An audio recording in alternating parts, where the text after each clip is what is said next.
Studio 401, it's the Stranger Than Fiction News right here on The Fringe FM. I'm Vance Nesbitt, and here's our headlines.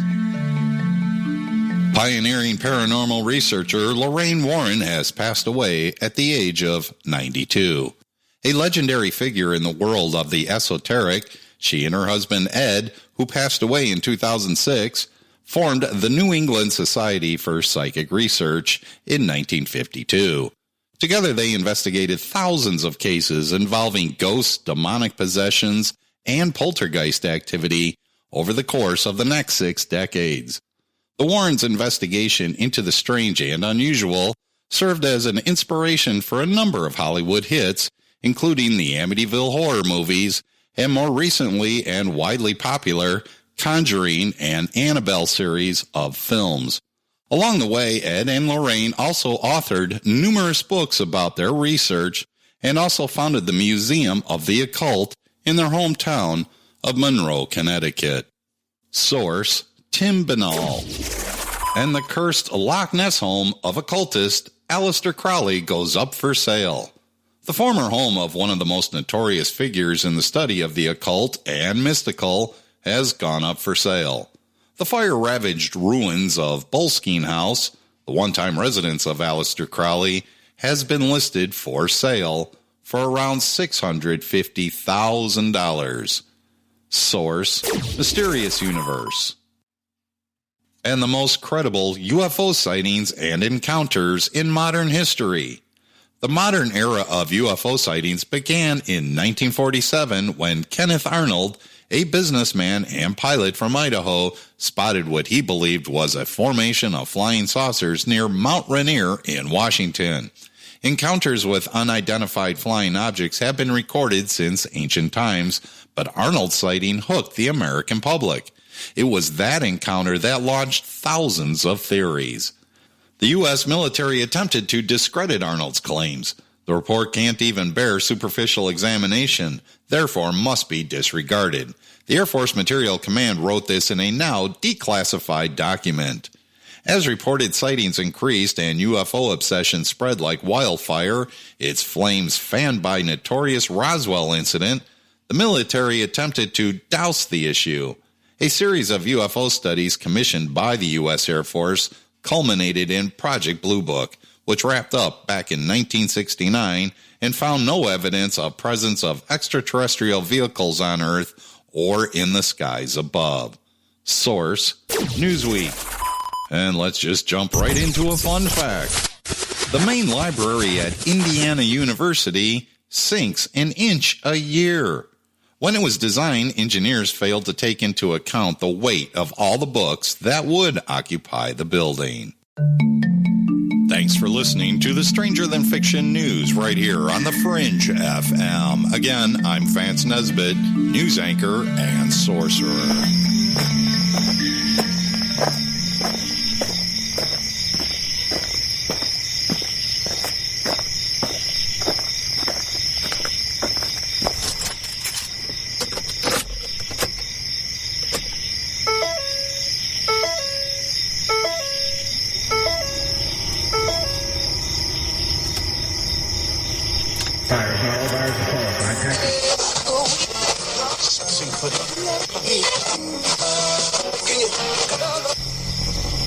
Message is being broadcast by the Department of Defense of the Republic.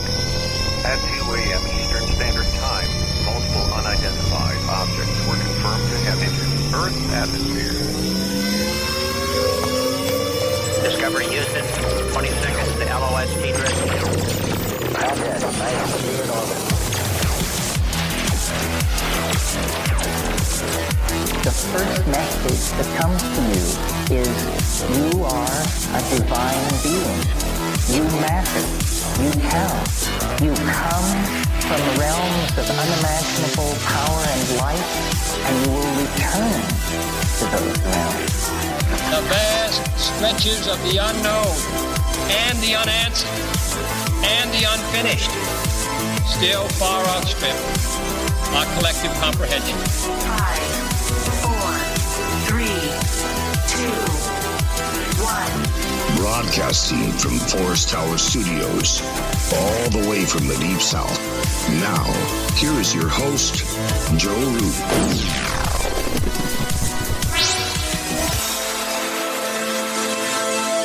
Broadcasting from atop a hill in the mossy creek bottoms of Cane Creek, Arkansas, I'm Joe Roop, and this is Lighting the Void. Thank you so much for joining us tonight, wherever you're listening from across the World Wide Web. We are live on The Fringe FM. It is Tuesday night, April the 23rd, on into the 24th. And tonight on the broadcast, we are going to be discussing the ancient Giza pyramids and ancient technology. So we've moved past the topics of Gnosis, and I want to thank Miguel Connor for coming on the show last night. That was a big discussion. A lot of people really liked that broadcast, and I also have to say too, some real good news on that is I almost want to give everybody a screenshot of last night's show if I could, because we had record numbers for this show. Live numbers were record last night. They were huge, and I think the average listening time for when you do the average listening time, they add up the listeners and you divide it by the amount. You know how to do the average, right? Come on. And we had an average listening time of 46 minutes. Now, I know you podcasters out there, the people that listen to podcasts quite a bit, may think, well, that's nothing. But it is huge in radio. Usually people's average listening time is anywhere from 15 to like 25 minutes. So we had record numbers, record average listening time, and we're getting a ton of downloads. The only thing that I will say that's frustrating about the whole bit is YouTube. YouTube has taken down some of my videos for reasons that they say. First, they say copyright, and then when I go back and I ask them, I say, well, this stuff is from the public domain. It's not copywritten, and the other ones, I have permission for it. When I win that fight, then they come back and say I've broken some guidelines. So Dave Cruz's show didn't get to go up on YouTube. Neither did, who was the other one? Brad Olson. And then now they're trying to fight me on this one, which they're not going to win, because I'm not going to back down. But I will tell you that fighting YouTube is daunting, especially when this is a radio show, and YouTube is kind of just like a place for archives. That's all it is. And I don't know what their algorithms are. I don't spend a lot of time on the titles. To be honest with you, YouTube guys, I know we've got YouTube listeners. I love you guys too. But YouTube is like the very last thing that I do. So, but it's the biggest fight, so I'm starting to wonder if it's worth it. Now, if anybody wants to volunteer to help me with YouTube, that would be great, because I'm getting really sick of them, just to be honest with you. Anyways, but they're doing that to everybody. But tonight we're going to have a pretty awesome broadcast. I love Egypt. I love talking about it. I love trying to figure out what's going on or what happened back in the day. And I think we are going to have a pretty fascinating conversation tonight about that. Real quick, I want to tell you that our new call-in number is the same as the text number. It's 501-777-5631. So if you want to call or text the show, that's the number that you're going to use. It's 501-777-5631. And you can call or text in at any point in the show.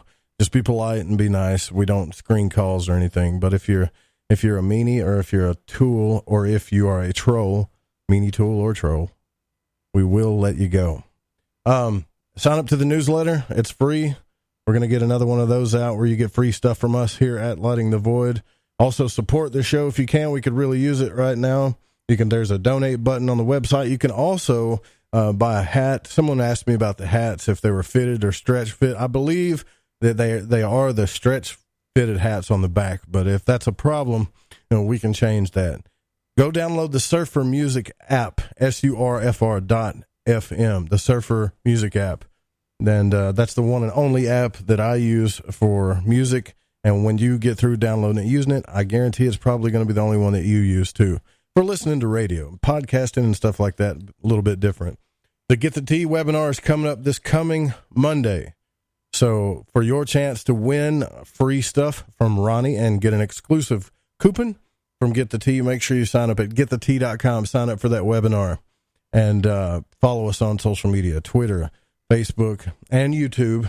Until, I'm telling you, man, I've been listening to other people's radio shows about YouTube, and everybody's getting real sick of their stuff. Everybody's getting tired of what they're doing and what they're doing to people. And hopefully they'll catch on and do something about it, because I know nowadays it's big for radio shows to do video. but I'm an old school cat. I like radio, man. I just like the idea of audio. So we're going to continue to do it. But if I swear, and I'm just telling you right now, if they even put another straw on the camel's back from what's happening right now, I'm probably going to be done with them, or just give the whole YouTube thing to somebody else. Anyways, also, I've had some people that I've talked to when we asked for volunteers for the Lighting the Void team.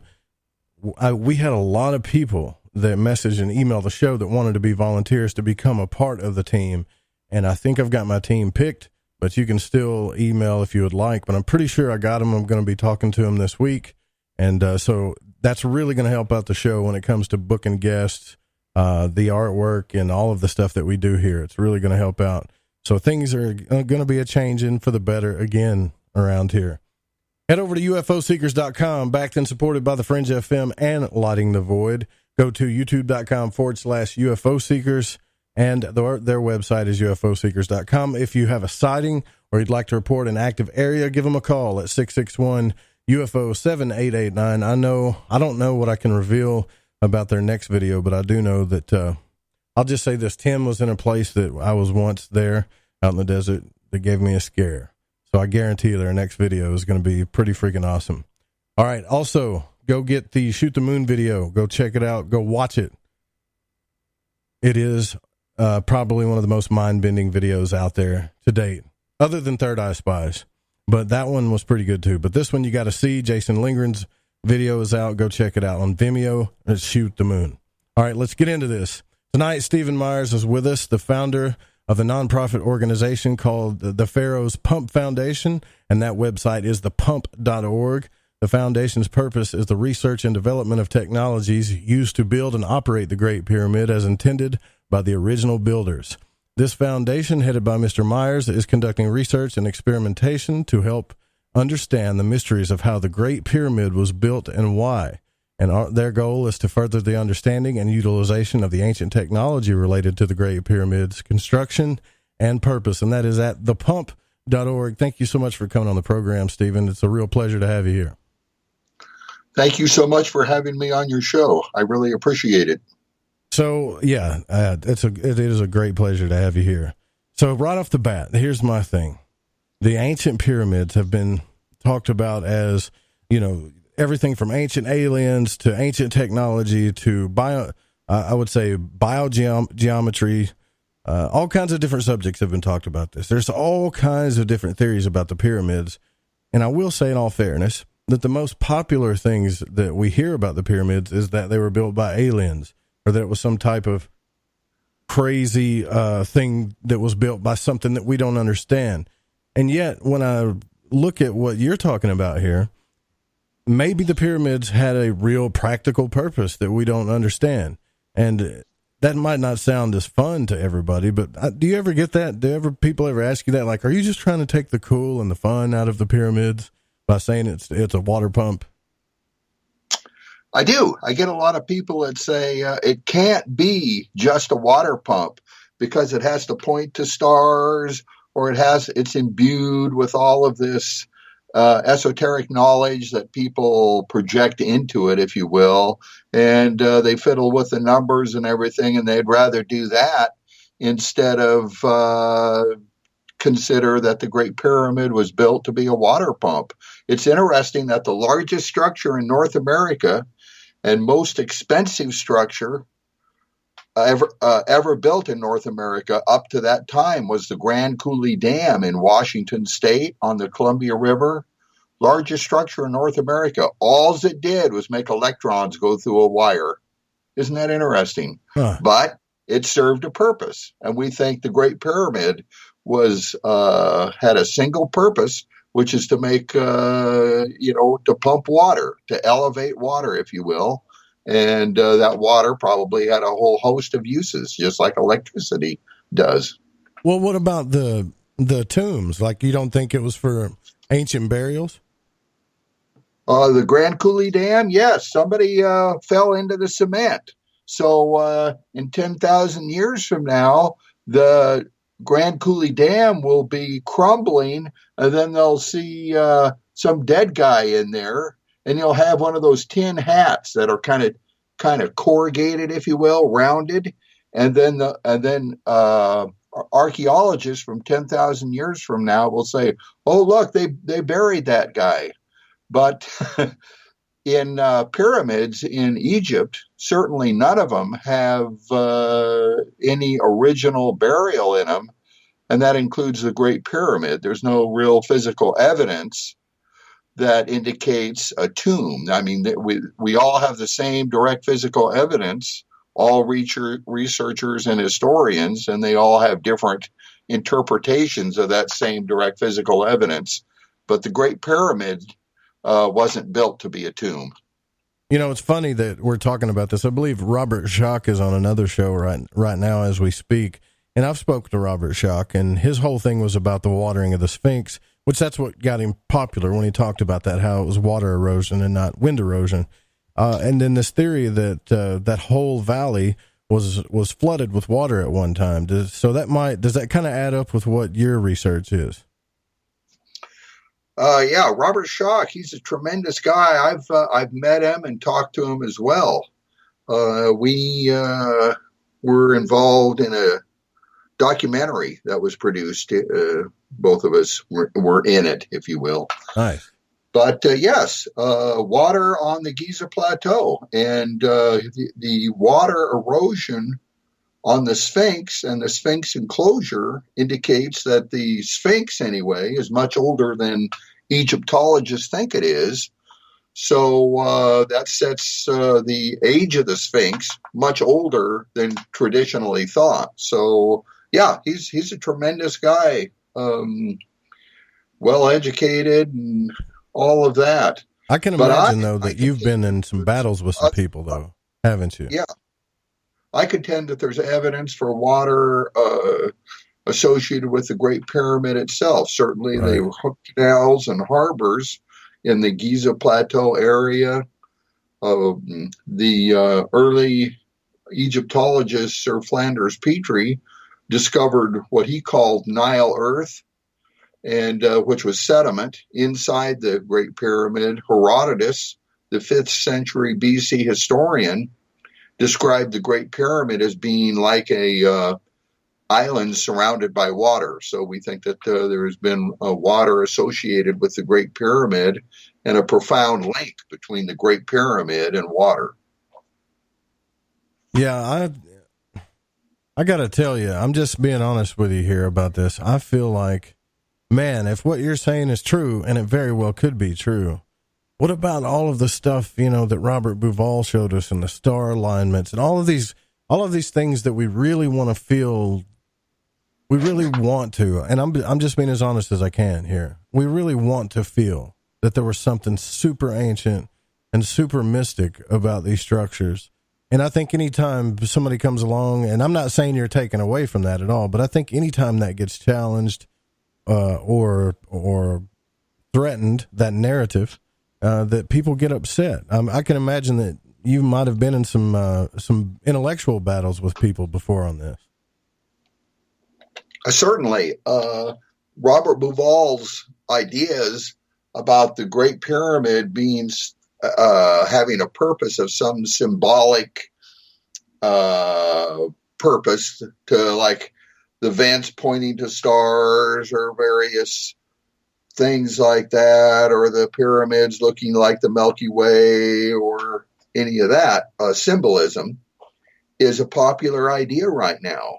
But 100 years ago, people associated the Great Pyramid with the Holy Bible, if you will. So people 100 years ago saw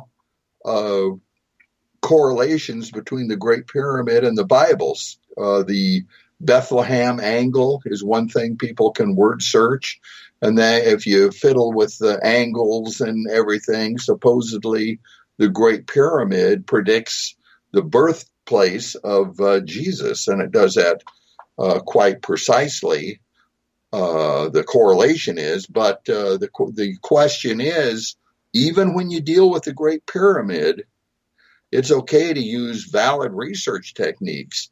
And a lot of the Bible Great Pyramid correlations are just, if I can say this, and people are like that theory as well as Boval's, is that they are a collection of correlations that don't seem to be validated with causation, similar to, I think, the Orion correlation theory. It's another similar type of theory that comes up with these correlations, but there's no independent evidence that indicates that there was an intended relationship between, let's say, the Great Pyramid and Orion. So there's no evidence specific to the Great Pyramid to even indicate that it was built to point to something, if you will. All hydroelectric dams the world over have passages that point to stars. And when you say causation, an intended relationship between a dam and a star. There's no symbolic You see what I'm saying? Yeah, I see what you're saying. So when you say causation, you mean, yeah, that's a theory, but really has no practical purpose. What I'm trying to show you here is a practical purpose of the pyramids. Well, what I'm saying is that the research techniques for both of those correlation theories are under review right now, if you will. People are questioning the results of some of their research techniques. It's just hard to describe, but you ask people that believe in these correlations, you say, what is the research method that would invalidate a perceived correlation? And you don't get a coherent answer to that. But if you ask somebody that doesn't have any interest in the Great Pyramid, other researchers or scholars, and they will say, well, yeah, correlations that are perceived but don't have any causal relationship are usually invalid. But the star correlations and whatever are under review, if I can put it that way. So just to be clear, and then I want to talk about your background after this question. Just to be clear, the alignments that they're showing, they're under review that those alignments are even accurate. Maybe. Is that what you're saying? No, I'm saying that all of the perceived correlations between the Great Pyramid and the Bible, and between the Great Pyramid and stars and stuff, all of them are mathematically precise. Okay. But that doesn't mean that they're valid. Gotcha. There's a precise correlation between the number of pirates in the last 400 years and the Earth's temperature. The higher the Earth's temperature, the less pirates there are.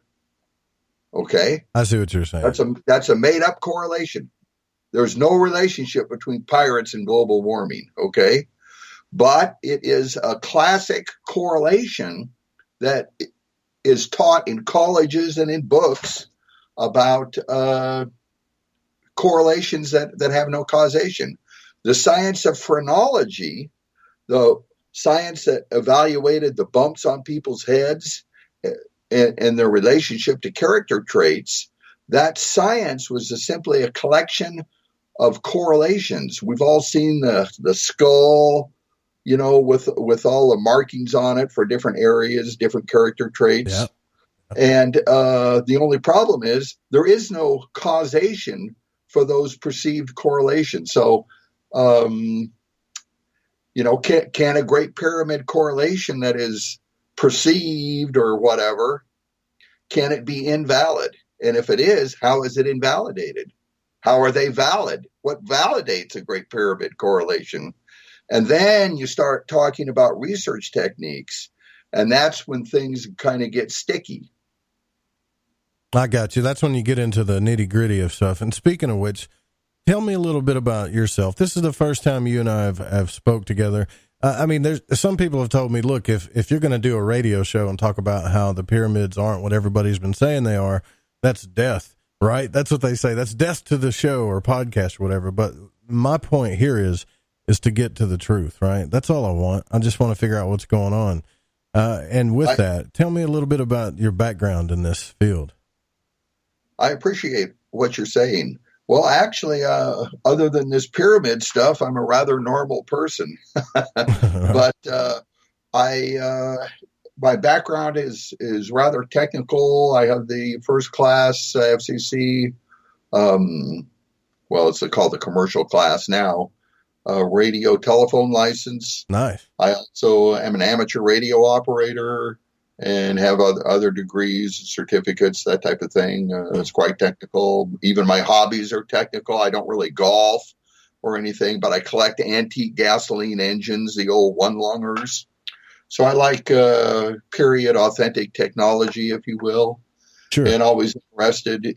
When I studied World War II, I was more interested in the range the planes had, or how deep the submarines can dive, more so than generals or the politics of World War II. So I enjoy both history and technology. And when you like both of those things, probably your interest will focus on the Great Pyramid, because it's a 45-story skyscraper built in very ancient times, the tallest structure in the world for 40 centuries at least, and exhibits a lot of technology, to be sure. So I started reading books, just like everybody does. I've been doing this about 30 years, this type of thing. And so back then you didn't get on the internet, because was no such thing. So you go down to the library and you get the books written by Egyptologists, find out about the Great Pyramid. And they have drawings with the big ramp and people with strong back muscles hauling big stones up a ramp and everything. Oh, that's great. That's fantastic. But then, I said to myself, well, okay, that makes sense as soon as I see the demonstrations provided by Egyptology. And I found out something. Well, that's fair, and I'm glad that I found we got out that. something. Yeah. Want to know what I found out? What'd you find out? I found out in the science of Egyptology, there are no demonstrations. Isn't that something? Yeah. They say that working people, they can make like the casing stones, the precisely cut stones, all day long. But the science of Egyptology, that's 200 years old, has yet to make a single casing stone. Another thing that they've been telling us too, when we watch all of this stuff like Ancient Aliens, the pyramids, every video, I've watched them all, right? The one thing that they tell us is that all of these stones were cut to precision and mathematical precision and I can't believe they would say this, because I know some masons and construction workers, but they say that the precision to the point that we could not do today. And I was thinking, when I look at the pictures of it, it looks impressive. The massive pyramid is impressive because it's so big, the sheer size of it and what they did. But as far as the stone cutting and stuff, I'm not so sure about that. What's your opinion on that? You hear that often, that people say, oh, we couldn't do it now, but we can. With using modern stone cutting methods, we can make every component that's in the Great Pyramid. Everyone has run their hand across a granite countertop. We're able to make smooth surfaces, using modern tools. And there's big cranes that can lift the heaviest stones of the Great Pyramid. So every stone can be moved, and every component can be made using modern tools. But the issue with Egyptology is they say, oh, no, it was Doriite pounders and hand tools. But no, that's incorrect. And they still teach that in college-level Egyptology classes. And it is a falsehood and wrong that they would teach that. It's as wrong as phrenology is. And I don't know how they get away with it. I really don't. So you're saying that back in whenever they built the pyramids, they had some of the same types of technology that we had, possibly, like cranes and stuff like that. Is that what you're saying? They had, what we know of is the results of the technology they had. Okay. And Christopher Dunn is a big proponent, because he's a machinist, that a lot of the precision stonework cannot be done using hand tools. And that's why Egyptology doesn't engage in the scientific method, is because their stories are wrong, and they're perpetrating falsehoods when they talk about that. So, and they've never moved a 16-ton stone in the manner they say they were moved 1 inch. And the largest stones were 70 tons. And Egyptology will never move a 70-ton payload 1 inch. That's like a locomotive. Right. All Egyptology has to do is get a locomotive, take the wheels off, drag it up a dirt ramp, and set it in place somewhere. And all of us alternative researchers will shut our mouths. But Egyptology can't do demonstrate it. Right. It can't be done. I get what you're saying. It's like if I was a cow jump over the moonologist, about cows jumping over the moon and everything, and that cows, when they land, they don't break their legs, and talk all about how cows jump over the moon. And you can read about cows jumping over the moon in literature and everything else, but you would think someone would want a demonstration about cows jumping over the moon. As many cows have jumped over the moon as Egyptologists have made casing stones. So they are instead of a science, they're a storyteller outfit. Yeah. I'm starting to kind of see too why when I interviewed John Anthony West that one time. Yes. But before he got on the program, we talked for a little bit. And as soon as I started talking about Egyptology and modern academia, you could see his face kind of shift and change. Like he was super frustrated with it.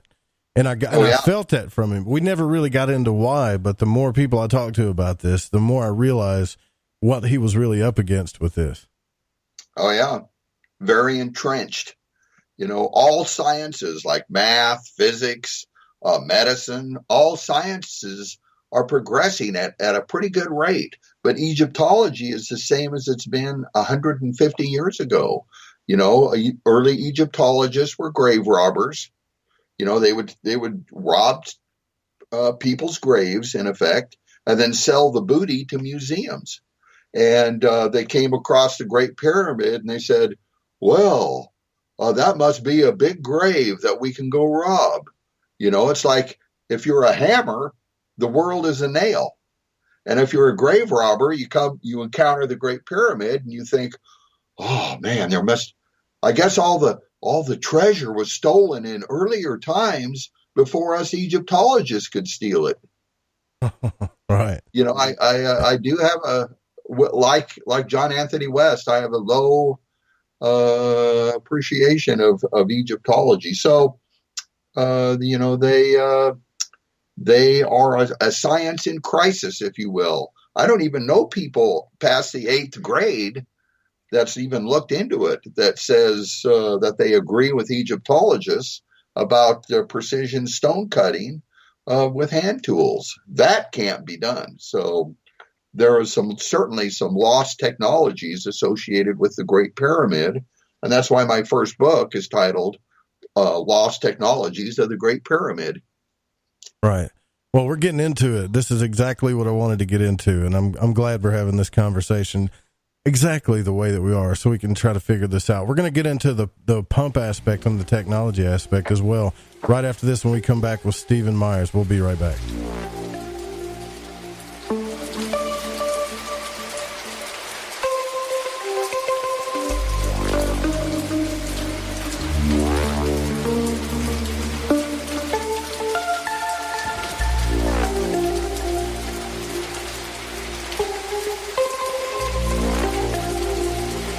Howdy, this is Catalina, and you're listening to Lighting the Void with Joe Roop.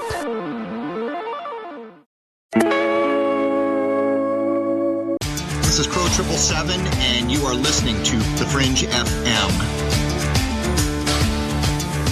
Hey guys, do you struggle with low testosterone levels? Symptoms of low testosterone affect your optimum functioning as a man, and this includes loss of motivation, fatigue, and lack of libido. Well, now there's a way to increase your testosterone levels and combat these symptoms, and do it naturally. How? It's called Red Stag for Men, the all-new male enhancement formula designed to do just that. Red Stag is formulated with some of the most frequently studied natural ingredients that are known to raise higher testosterone levels. Higher testosterone levels have been known to increase your drive, as well as reduce body fat, improve lean muscle mass, and boost your energy. Red Stag is taken once daily, yet works all day naturally. So go to myredstag.com right now and get your 60-day supply. Red Stag. Remember, take the red pill. Proven ingredients, proven performance. Go to myredstag.com right now. That's myredstag.com. This is Corbin, son of the one and only Joe Roop, and you're listening to The Fringe FM. I'm Ryan Gable, and I want to remind you to keep your radio, phone, tablet, or computer tuned to The Fringe FM, and visit the website thefringe.fm to listen to the entire lineup of shows.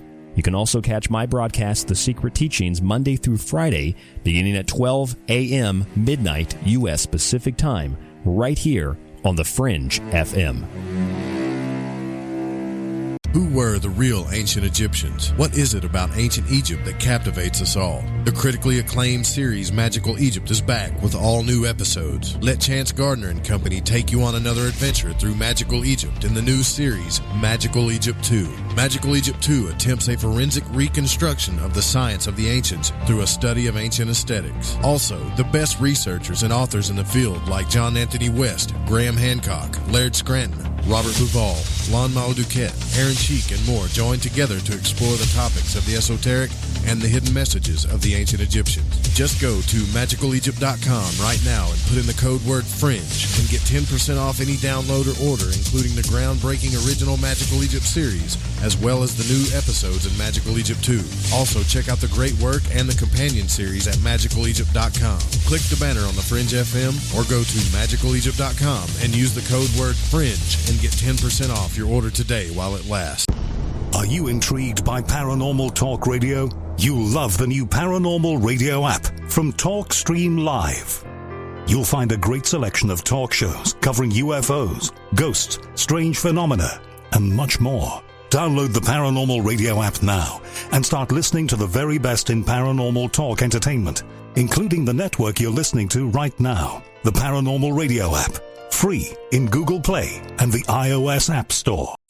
Okay, nurse, let's get this man to the ER stat. Right away, doctor. We see this every day. Heart attack or angina pain due to blocked and clogged arteries. Chelation can remove obstructions or blockages from arteries and help avoid painful and expensive surgery. Now there's Angioprim. It's a liquid oral chelation product that you take with juice. You start to feel the results fast. Angioprim increases blood flow all over the body, and that means more energy and strength to take on the day with less aches and pains. 60 years of research has gone into chelation, and Angioprim is the result. A safe and easy way to unblock your veins and arteries from buildup that slow circulation. Paging Dr. Jones. Please report to the emergency room right away. Log on now for a special radio offer from Angioprim. That's angioprim.com/radio. ANGIOPRIM.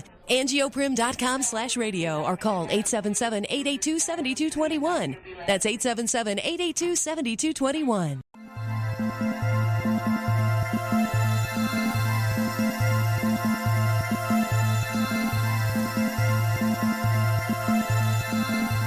All right, welcome back to Lighting the Void. We're here with Stephen Myers. Hey, listen, I want to tell you guys something that I just found out that's pretty cool because I know that we've talked about the subject quite a bit. I just found out today that Aleister Crowley's place himself, the place that he went to, Bolus Gun, where he went and did the Abramelin ritual where he summoned all of those demons, Mr. Crowley, that place is up for sale right now. And most of the people out in the world, they're afraid to go there because they say it's haunted with demons or whatever. But he actually did do the Abramelin invocation and didn't finish it. So it's possible that there are some spirits there lingering around, but it's up for sale if anybody wants it for $650,000. And if anybody doesn't really know how the Abramelin, the mage ritual works, you can go look that up, or you can watch a dark song on Netflix. But tonight, we're talking about the pyramids. We're here with Stephen Myers, and it's been a fascinating discussion so far. I got to say, Stephen, I like to keep it to the basics at first when it comes to this stuff. We've all seen the theories of how the pyramids were built. What's your take on that? Well, we think that the original builders who conceived and created the Great Pyramid, made it a reality, were geniuses. Our ancient ancestors were geniuses, and what they did was they were able to supply a water source to the construction site. And other researchers now contend that water was delivered to the Great Pyramid, including Christopher Dunn. If you ever have him on the show, you can ask him about that. So the builders built a series of water locks from the catch basin in the Nile, if you will, right by the Great Pyramid. And these water locks, like the Erie Canal or the Panama Canal, that type of technology, went from the Nile River all the way up to the building site. And the first stones set in place were the casing stones that are in the exterior, and they set in place the first layer of casing stones. And those stones are cemented together watertight. The stones that remain at the Great Pyramid are still bonded together watertight. So they had a square wall at the construction site, and the water locks came all the way up to that enclosure, if you will, and into that enclosure. So the original builders filled that square area up with water, and it was a square pond. Gotcha. And stones on barges went from the Nile River all the way up the water locks, and then up into that pond, and then they moved the stones off of the barges and then into the pond. So when that pond was filled with interior stones, the first level of the Great Pyramid was completed, and then they built the next stones set in place were the casing stones for the second layer, if you will, and also an additional water lock. They added additional water and raised the pond, if you will, to the second level. And stones on barges from the Nile effortlessly went up these water locks and into that pond and filled the pond up with stones. So that process continued all the way up till they placed the capstone, if there was one. I'm picturing what you're saying in my mind here, and for some reason, and try to correct me, please, if you can. For some reason, that works until it gets to a certain height, and I don't know why I can't make it work in my mind after that. Because the barges, you see what I mean? Like how much was the water? How high was the water? Maybe I'm not understanding this, but I get what you're saying. Yes, in a way. On our website at thepump.org, we have a video series that you can watch. It's like 14 short videos that describe the processes in detail, the specialized barges and how stones were manipulated and moved and set in place. But as the pond got smaller, as the Great Pyramid rose to the sky, they modified their construction method. Instead of using the casing stones to impound the water for the pond, they built a temporary, we think, wooden enclosure, and that's in our video series. And then they finished the top few layers, if you will, with that temporary wooden enclosure around the top of the Great Pyramid, if you will. So that's shown in our video series, and I hope people watch that and visit our website to see what it's all about. And it's quite detailed with a lot of computer generated animations about the construction process, the barges, the water locks, and most everything about the construction or assembly of the Great Pyramid. So you have a demonstration. That's cool. That's nice. All right. So I got to watch that then. Yeah, it's a depiction. A demonstration would be using real stones, but in the real world, Egyptology has a few demonstrations, but they move like 1.5 tons stone, and then say that's how a 70-ton stone was moved. So they move 1.5 tons stone a few feet and say, oh, it was all done with strong back muscles. Well, I don't know if you know this or not, but I can pick up a full-size car. I can go out in the driveway and I could pick up a car, just grab it and just pick it up. Isn't that fantastic? And I will demonstrate that by using a Hot Wheels car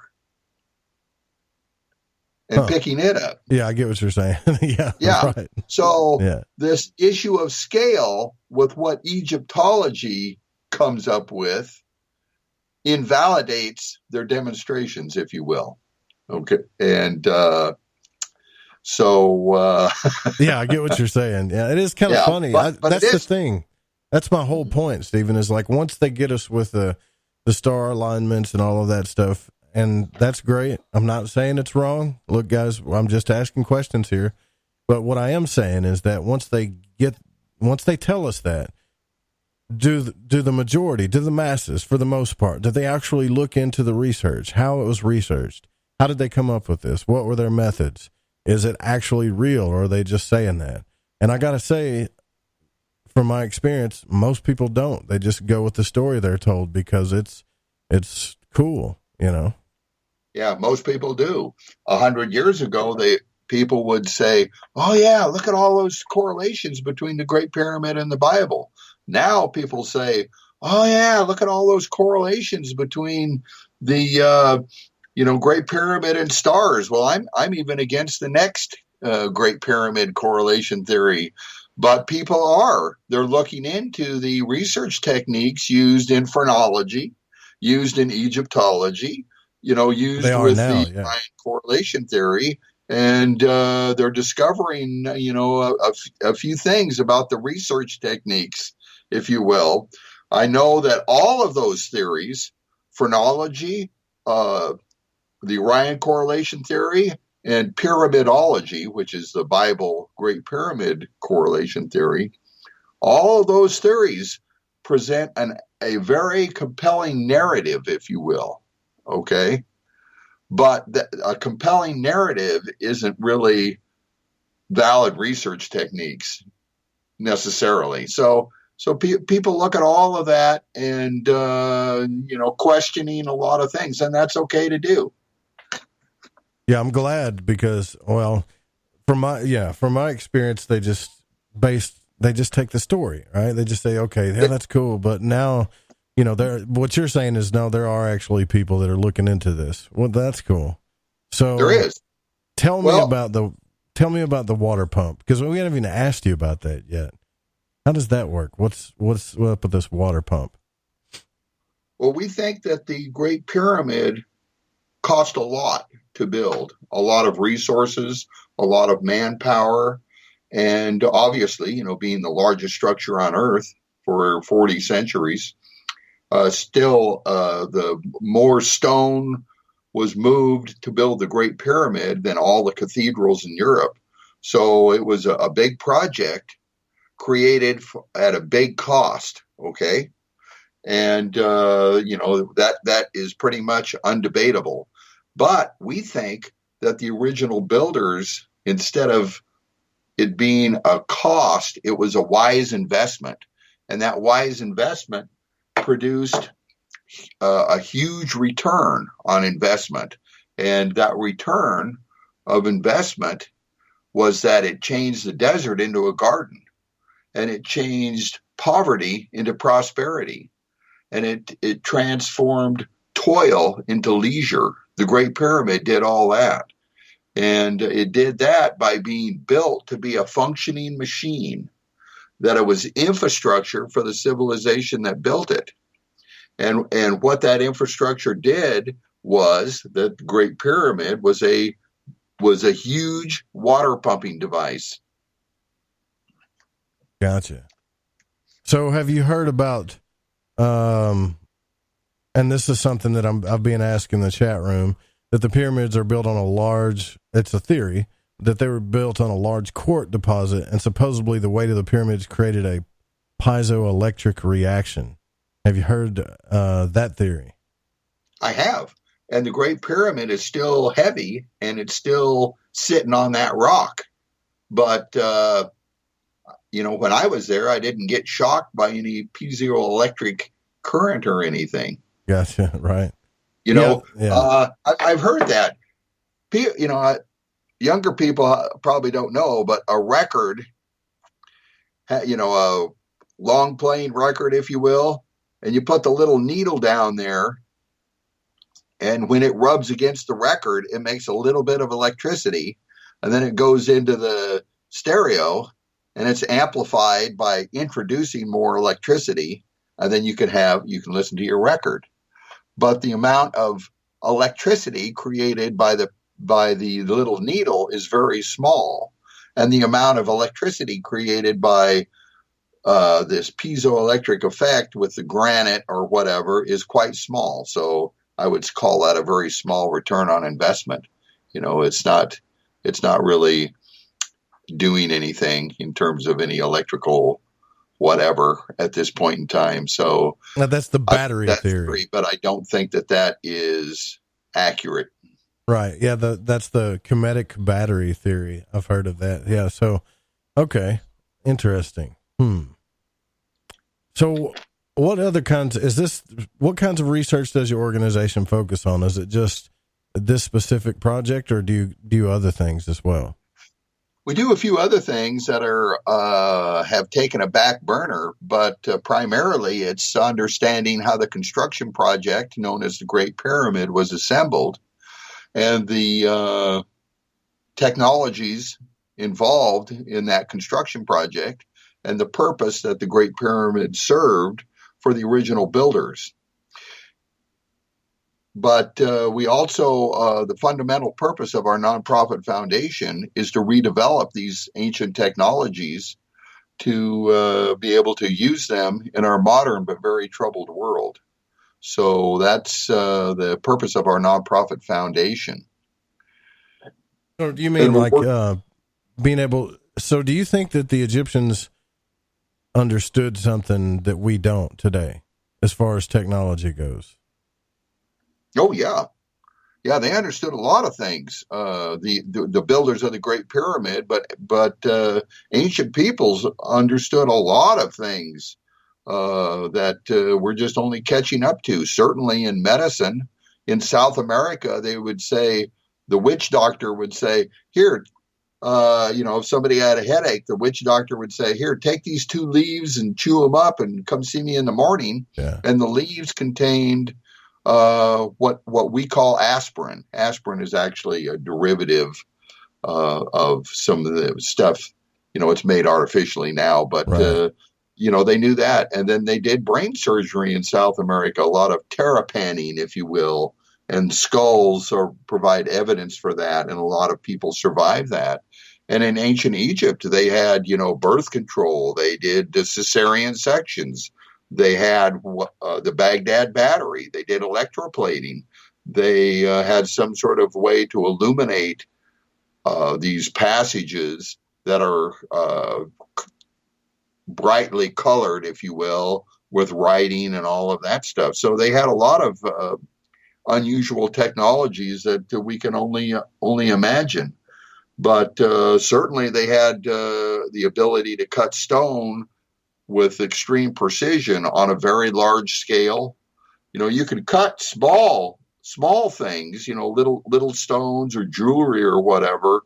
But when you're talking stones, the weight of locomotives and surfaces 7 by 5 feet and have it precise to 1/50th of an inch, that was a lost technology on how that was done. And we think that the Great Pyramid, the passages and chambers, had water running through them, if you will, and it was a water pumping system that, provided prosperity for the people that built it.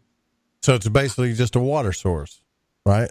Yes, a water pump. Yeah. Okay. The water started at the base of the Great Pyramid and went down the descending passage to the subterranean chamber, and then up through the grotto, if you will, to the base of the Grand Gallery. And it's kind of complex, if you will, all the processes going on. It's like trying to describe a V8 engine to somebody. But we think that in the subterranean chamber, the original builders understood the property of water called implosion that Victor Schauberger, Austrian naturalist, did a lot of research on in the 1930s. So also we think that in the Grand Gallery, they were able to separate hydrogen and oxygen from water, H2O, and then those two gases combined and they were able to ignite it. And the result of that in the Grand Gallery was a powerful vacuum was created. And anyway, there's a lot of processes and valves and everything. And the output of the Great Pyramid water pump was out through the King's Chamber vents.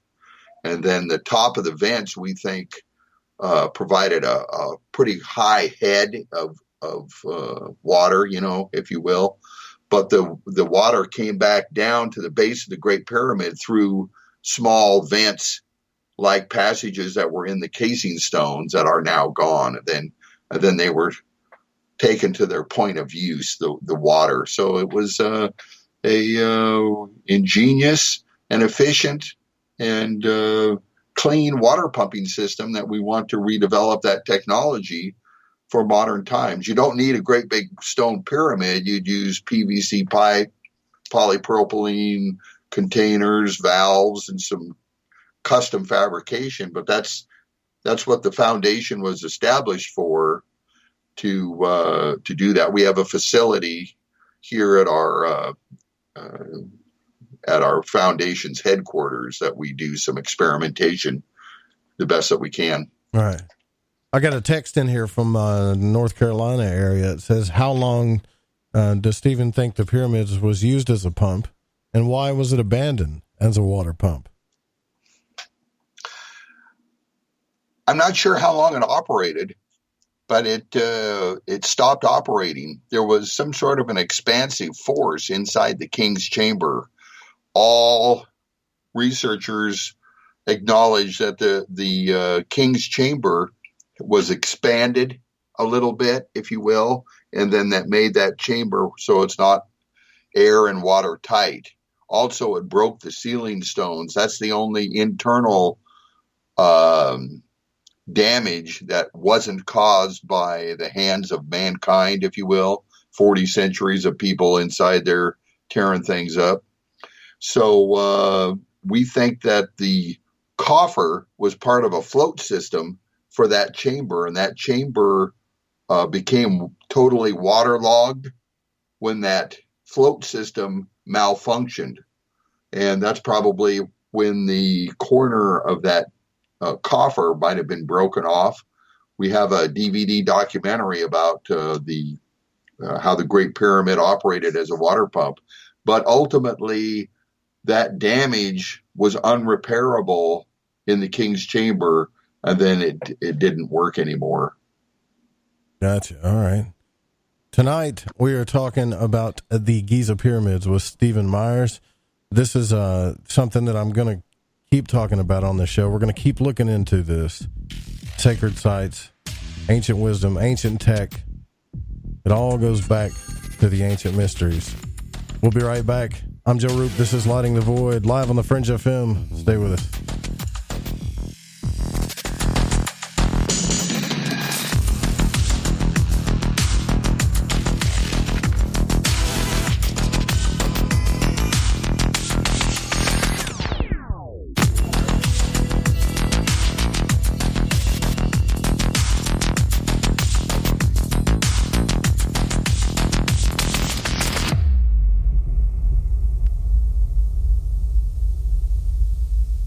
Hola, Fringe listeners. This is Dave Cruz of Beyond the Strange, and you're listening to The Fringe FM. Alex. Hi, I'm Alex Exum, and you're listening to The Fringe FM. Get the Tea is the #1 cleansing tea in America. We cleanse you with organic ingredients, and when used daily, you can increase your energy. Cleanse from intruders that set up camp in your colon. Cleanse your colon and feel the difference. Colon cleanses can be uncomfortable. Not Life Change Tea at getthetea.com. Life Change Tea is mild yet truly effective. Cleanse your insides every day. Easy to make, easy to use, and feel the results. Are you sold? Okay, then here's how to order. Log on to getthetea.com. That's getthetea.com. Look for our specials on the front page. Get the Tea also carries top-rated supplements for those who care about their health naturally. Again, log on to getthetea.com. That's getthetea.com and feel the results. And for those of you that arm yourself with information, come to our webinar every other Monday at 5 p.m. Pacific time. That's every other Monday at 5 p.m. Pacific. You can sign up at getthetea.com. The Fringe FM isn't just a radio station. We also provide services for all your audio production needs. If you are interested in live radio or pre-recorded podcasts, we're here to help. We even do audio enhancements and voiceovers if needed. If you want to do a podcast or live radio show and even want the option to syndicate on terrestrial radio, from simple audio file enhancement to live production and call screening, we have you covered. We have worked with some of the best professionals in the business in order to provide coaching instruction for content creation, show structure, and more. Contact The Fringe Digital Media for more at info@thefringe.fm. That's info@thefringe.fm. Or call 501-777-5631 for a consultation. Did you know that qualified patients can access medical cannabis in all 50 states? CannaSense is a medical cannabis collective that helps patients in all 50 states gain access to cannabis medication. CannaSense does this with a streamlined process and strict compliance with the Compassionate Use Act of 1996, the Affordable Care Act, and the U.S. Constitution. It is important for each patient to understand the legalities involved, the cost, and the benefits of cannabis medication. Through truth, legalization, and education, the medical benefits of cannabis will supplant recreational perceptions, and the real vision for change will be realized. Let the people and their personal doctors take control of their medical cannabis decisions before the greed of big business takes over. The tipping point for change is today, and CannaSense is ready to lead the charge and enable legal access for all qualified patients to medical cannabis through its proven system. For more information, go to thefringe.fm/care or click the banner on the website today. AncientLifeOil.com. For your CBD needs, just remember, AncientLifeOil.com. What does it do for the body, you ask? I can't say to the people in the suits that run the industry. Big Pharma's all over CBD because of its well, you know what I mean. Research the benefits of CBD on Google and come back to AncientLifeOil.com and purchase your CBD today. Non-GMO and all organic. You don't want to be using a petroleum product. You want to be using the cleanest CBD product on the market. AncientLifeOil.com. We even have CBD for your pet. Help your pet's discomfort. Help your discomfort. Log on to AncientLifeOil.com. That's AncientLifeOil.com. Newly reduced prices to pass off the savings to the most important person. You. AncientLifeOil.com. And one more thing. We have topicals too. So if you have joint pain and some different issues that are going on in your body, you might want to use a topical. Think about it. AncientLifeOil.com.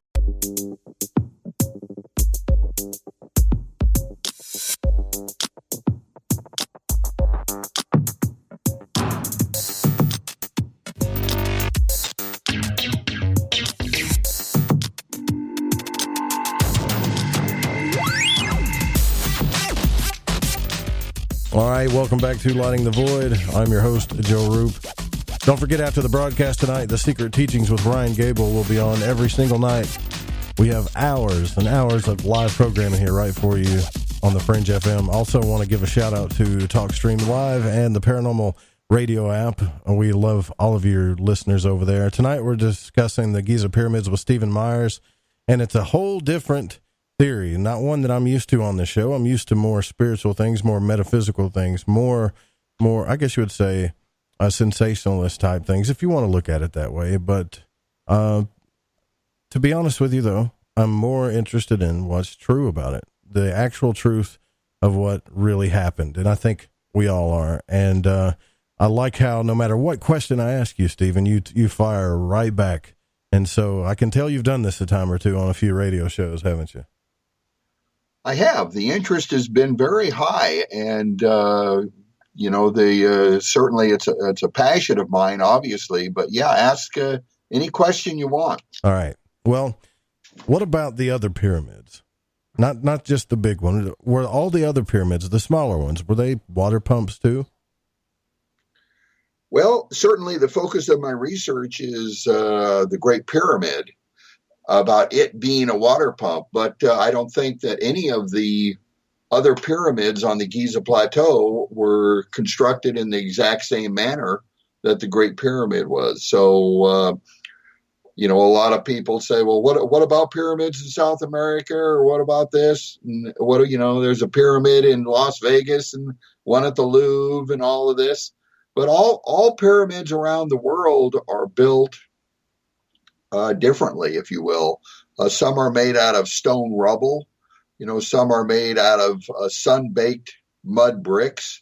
The sides are different shapes, different angles, if you will. Certainly the interior designs are all different. So, it's hard to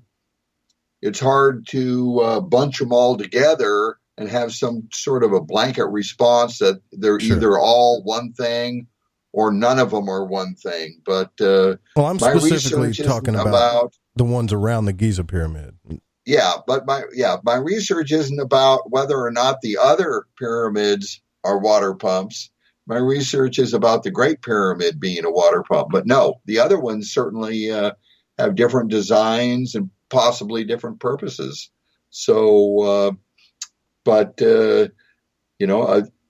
it's hard to get it all, if you will. So we're just focusing on the single pyramid and how it was built. So the reason I think why that's okay. Yeah, the reason why I ask is because of the alignments, right? A lot of people look at the alignments and I knew someone was thinking that. Well, what about the other little pyramids? So in all fairness, I felt like I had to ask. But this title that you call it the Pharaoh's Pump Foundation.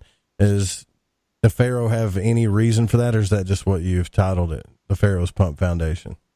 Well, I'll answer that, but let me get back to that other thing. Yeah, there's my house is aligned. I live in a subdivision. Sure. My house is in alignment with the house next door. Gotcha. Right. It's within an eighth of an inch. I measured it. My neighbor thinks I'm crazy. And it's also in alignment at the same time with the street in front of it. It's like a grid. It's like a square grid. And I wonder what the symbolic purpose of that would be. But did you know that on the Giza Plateau? Now listen to this. On the Giza Plateau, there are no correlations at all. Correlations are not evidence. They are an interpretation of evidence. Okay? You have stones that are piled on top of each other. That's evidence. But a correlation, you can't touch it or anything like that. You can perceive it, but you can also perceive a mirage, if you will. So correlations are interpretations of evidence, and how that interpretation is accomplished, in other words, research techniques, is up to scholarly debate, if you will.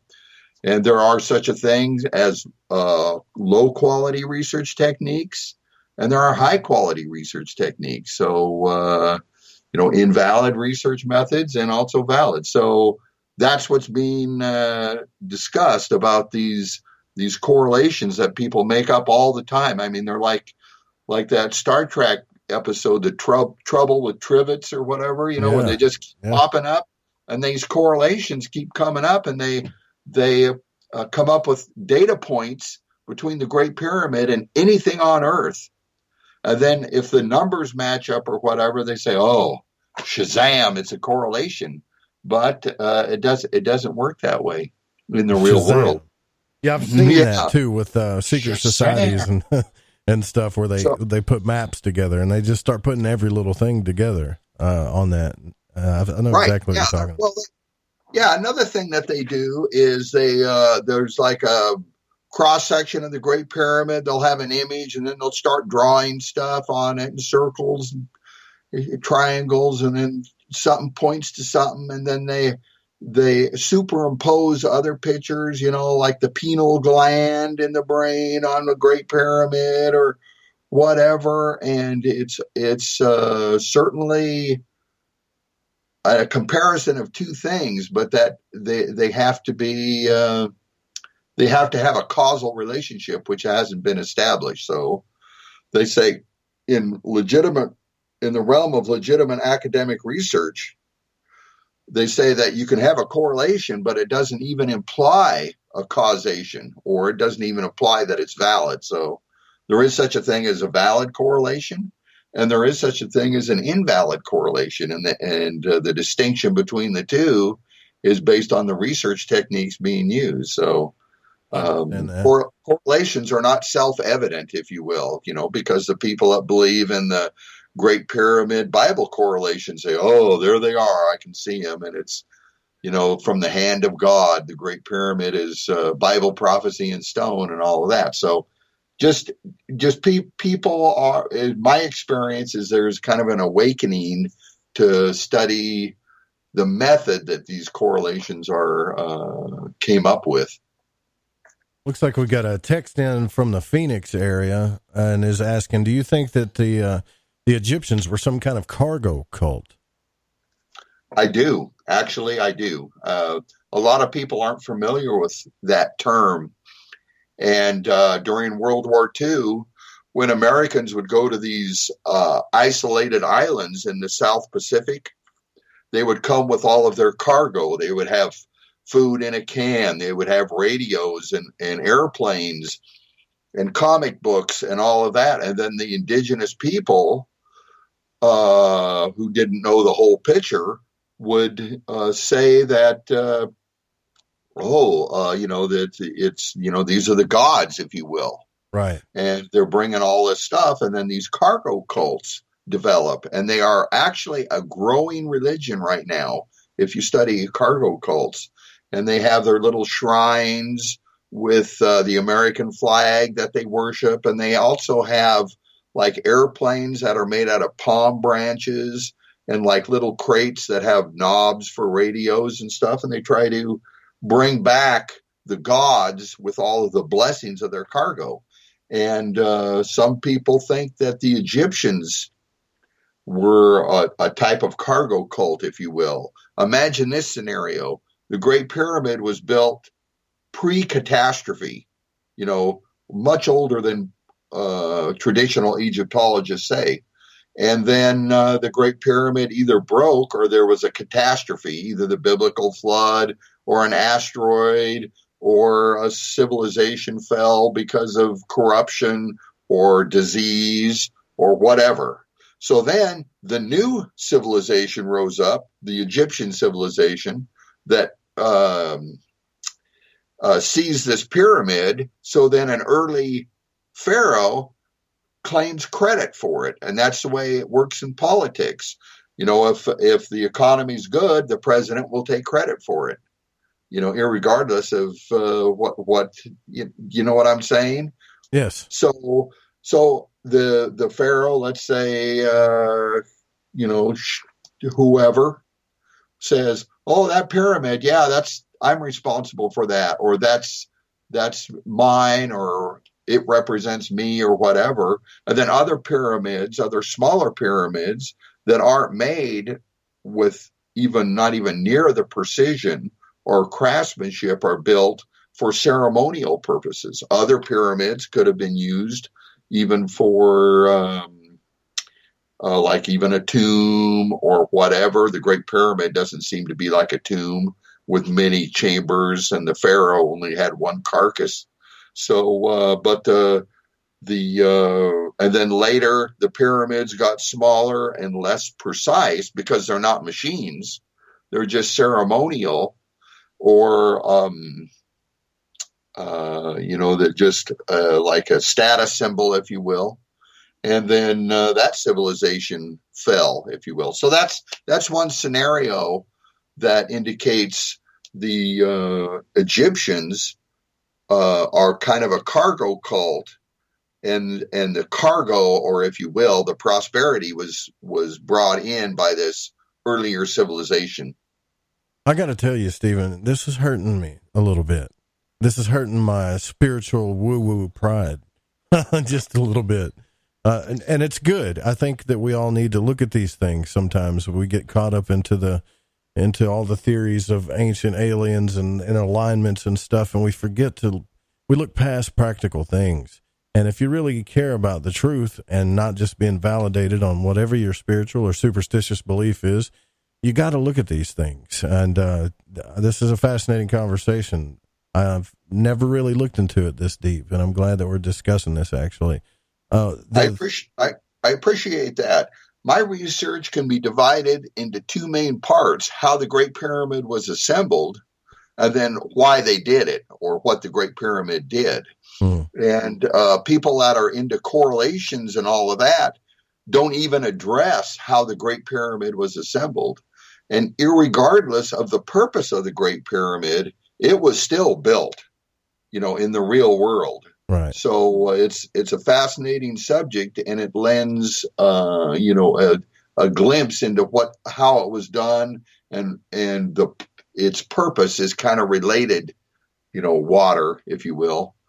And so if you think the Great Pyramid was a beacon or an alien weapon or some initiation to initiate into mystery religions or whatever, all of that's irregardless when you consider how it was built. And, the people that built it were geniuses, and how they used it, justified its construction. So, yeah, it's very interesting. I've written 2 books about the Great Pyramid and also produced 2 documentaries, all of which are available on Amazon.com. So it's been fascinating, and there's a lot of technical information about the technical process of how water moved through the Great Pyramid, but it justifies a lot of the precision features, certainly inside the Great Pyramid, this explanation of the same direct evidence that everybody has. So when you went to Egypt, because I know you went to Egypt and checked this stuff out, did anything that you found when you actually went there validate your theory more than what you have studied, per se? Oh, yes. I always think when people go, they find something that they just didn't find in books. Oh, yeah. Certainly worth the effort for anyone who has an interest in ancient mysteries to go to Egypt. There's no other place on earth like it, and I highly recommend it. Our foundation is planning certainly another research expedition, and if people want to become involved in that, we might take, a number of people. They can contact us through our website, and we can work out a research expedition. But yeah, one of the things that impressed me the most was the scale of the components of this 45-story skyscraper. I know that hydroelectric dams, the scale of the component is 1 molecule of concrete. Okay, you know what I'm saying? It's poured as a liquid. So that's how we make our massive structures, is with concrete. But they use components that were beyond the scale of human back muscles to move. So it's just an out-of-place artifact, if you will, compared with the agrarian society that was around it. You know what I'm trying to say? Yeah, it's strange. It's just like in 10,000 years from now, when our whole civilization is gone and all that remains are these, hydroelectric dams, and the rivers have changed course. But you'll see the hydroelectric dams that are all gutted, and not operational. But you go out in the mountains or the fields around the hydroelectric dam, you'll find arrowheads. Some archaeologists 10,000 years from now will say, "Oh yeah, these arrowheads are indigenous And the people that did the arrowheads are the same people that did the hydroelectric dam. So it's just like an ultra modern structure without ornamentation, smack dab in the middle of a society that wrote on every surface they could. The obelisks, the temples, the tombs, they wrote all over them, everywhere except the Great Pyramid has no writing, no formal writing inside it at all. And do you want to know why? Of course, yeah, I do. Because it's a machine. It don't need writing inside it. So let me ask you this then. I get what you're saying. The car has got pistons and stuff, but there's no real writing on it inside, that tells you about anything other than part numbers. Yeah, I understand what you're saying. That's why the Great Pyramid doesn't have any writing inside of it. The formal writing. So there are some. So if this was used as a pump, let's say, and this is what I'm picturing in my mind in here. It was used as a pump when it was first built, long time ago, a prosperity machine, like you say. And then at some point, the pump didn't work anymore. We don't really know just how old these things are. I mean, I've heard a lot of guesses. Do you think that? Yes. I've read in a lot of books, and I'm getting text in about this too, and I concur that like Manly P. Hall and Blavatsky and all these other people say that these temples and pyramids were used as, or the Great Pyramid was used as an initiation chamber. I think it's possible that maybe it was a water pump when it was first built. Maybe that's what it was used for, but could it be possible? Could it be theoretically possible that afterwards that they came up with their own theories about it and did do initiations, and after the pump didn't work anymore, years later? Oh, certainly. I can go into a hydroelectric dam and get baptized into being a Christian. Right, exactly. That doesn't That's mean what I'm saying. the intent of the original builders of the hydroelectric dam had any religious implications. And, there are little shells out in the ocean, and other crabs will go use somebody else's shell. What do they call those? You know what I mean? Yeah. They're little crabs that when they grow, they'll get out of their own shell and then go borrow somebody else's shell. Yeah, I get what you're saying. Right. But the creature that made these shells didn't intend for these other creatures to use them after they're dead. So certainly, in fact, you can take tours now and go inside the Great Pyramid and wear like white robes, and you can contemplate your navel or hum or do, mystical things. But there's tours that do that. But I do not recommend using the Great Pyramid as any type of a mystical or religious purpose. I think that's very dangerous for several reasons, because and I'm going to say this, if radical Muslims get control of that Egypt, they'll say, in trouble. Just like they did over in Syria, any ancient gods, any like archaeological sites, they would blow them up because they are against paganism. So what they'll do is they'll say, well, we'll just err on the side of caution, and all these other people are using the Great Pyramid for initiation rites. We'll just go ahead and blow it up.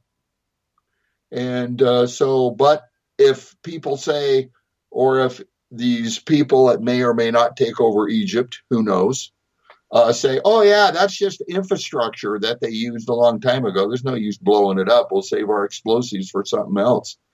So do you see what I'm saying? Yeah, I see what you're saying. And in all fairness, I guess I can comment on that. I kind of agree in a way, and I kind of disagree in a way. I know that there are places in the Middle East that, they take that stuff very seriously. And, we read those articles all the time, how people are stoned to death and punished. And, it's very controversial. And look, everybody I've talked to, John Anthony West, Robert Schock, Next, I've talked to everybody that talks about going to Egypt, and they all say, nobody doubts that it's even dangerous to go over there to begin with. It's always dangerous when you go into a place where there might be a lot of people that don't agree with you or have preconceived notions about you, and they're radical, right? But they make the point that, well, it's dangerous to go drive out on the road too. So you can't, really argue with that. However,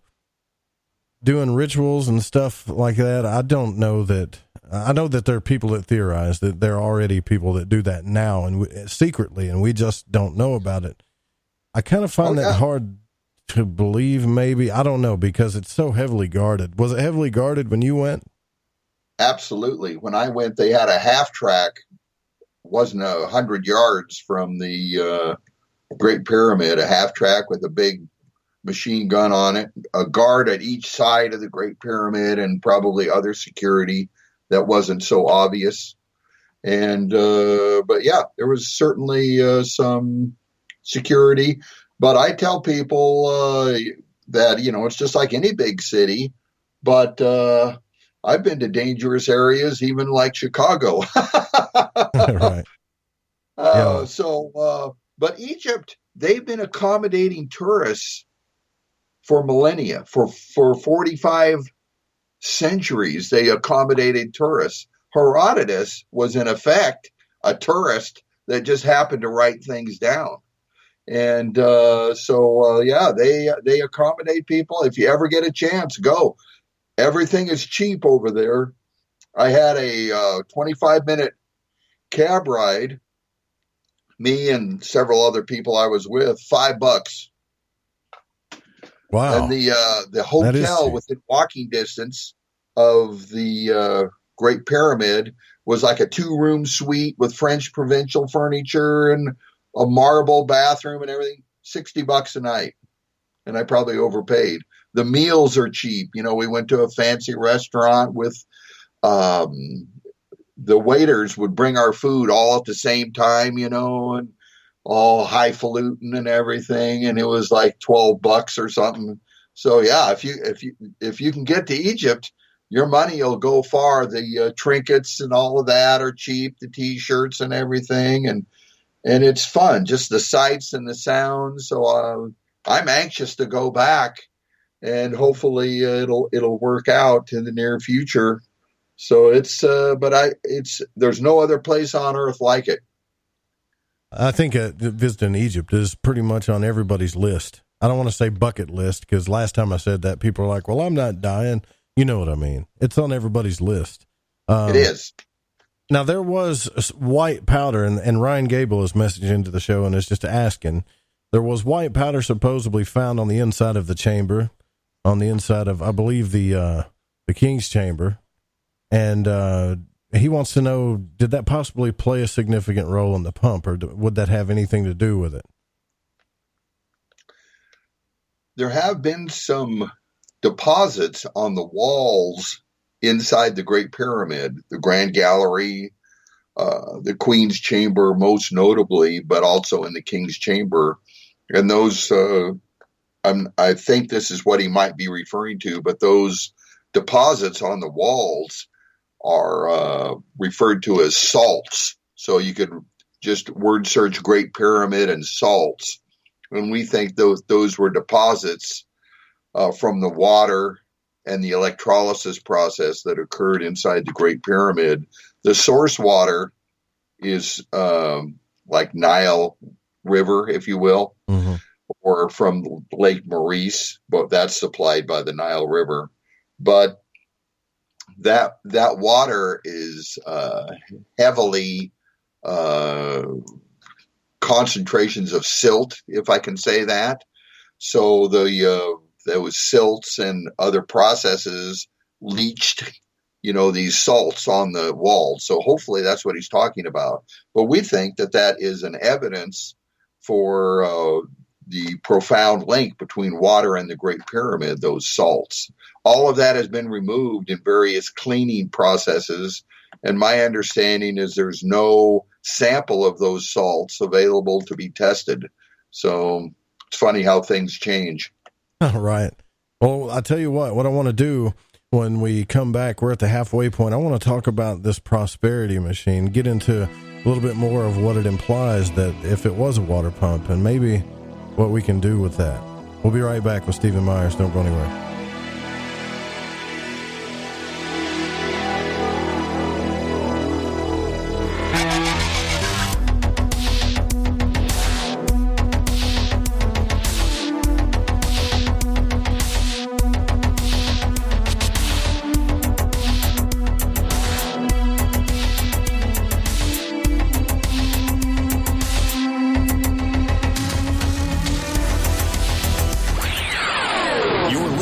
Lighting the Void Radio. Do you want to know the truth? Are UFOs real? Are aliens visiting Earth? Are governments around the world hiding the biggest secret in history? We're UFO Seekers, official partner of The Fringe FM, and we're on a hunt for the truth. Join us as we investigate locations like Area 51 by subscribing on YouTube at youtube.com/UFO Seekers. Hey, is that a new music app? Yeah, check it out. Surfer Music Discovery. It links to thousands of online stations, but the twist is you see the song names and artists that are now playing live. That's different. No guessing. Looks like a waterfall of music. So many formats. Rock, oldies, country, R&B, jazz, and a whole lot more. How's that spelled? Surfer. S-U-R-F-R. Is it expensive? It's free. No need to sign up or sign in. Get the Surfer Music app free from Google Play or the App Store. If you are interested in occult subjects, psychic abilities, symbols, tarot, witchcraft, magic, or anything similarly related, my book Occult Arcana will provide you with a truly objective overview of these topics and more. Written in anything but modern language, Occult Arcana was compiled to help researchers balance their quest for a better understanding of the meanings of and in such studies. Occult Arcana is available in softcover and digital form from www.thesecretteachings.info. All copies can also be autographed if requested. That's Occult Arcana from www.thesecretteachings.info. So, you love talk radio? Then you'll love TalkStreamLive.com. TalkStream Live is always on, 24/7 with the best streaming talk shows. Find your favorite talkers and discover some new ones. It's free, readily available online or on mobile with any smartphone or tablet. Finding your favorite talk shows all in one place has gotten a whole lot easier. Just go to TalkStreamLive.com. Be sure to download the free apps from Google Play or the iTunes App Store.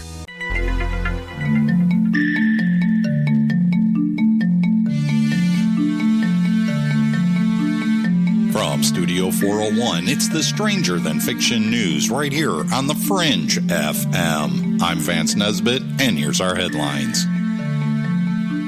Pioneering paranormal researcher Lorraine Warren has passed away at the age of 92.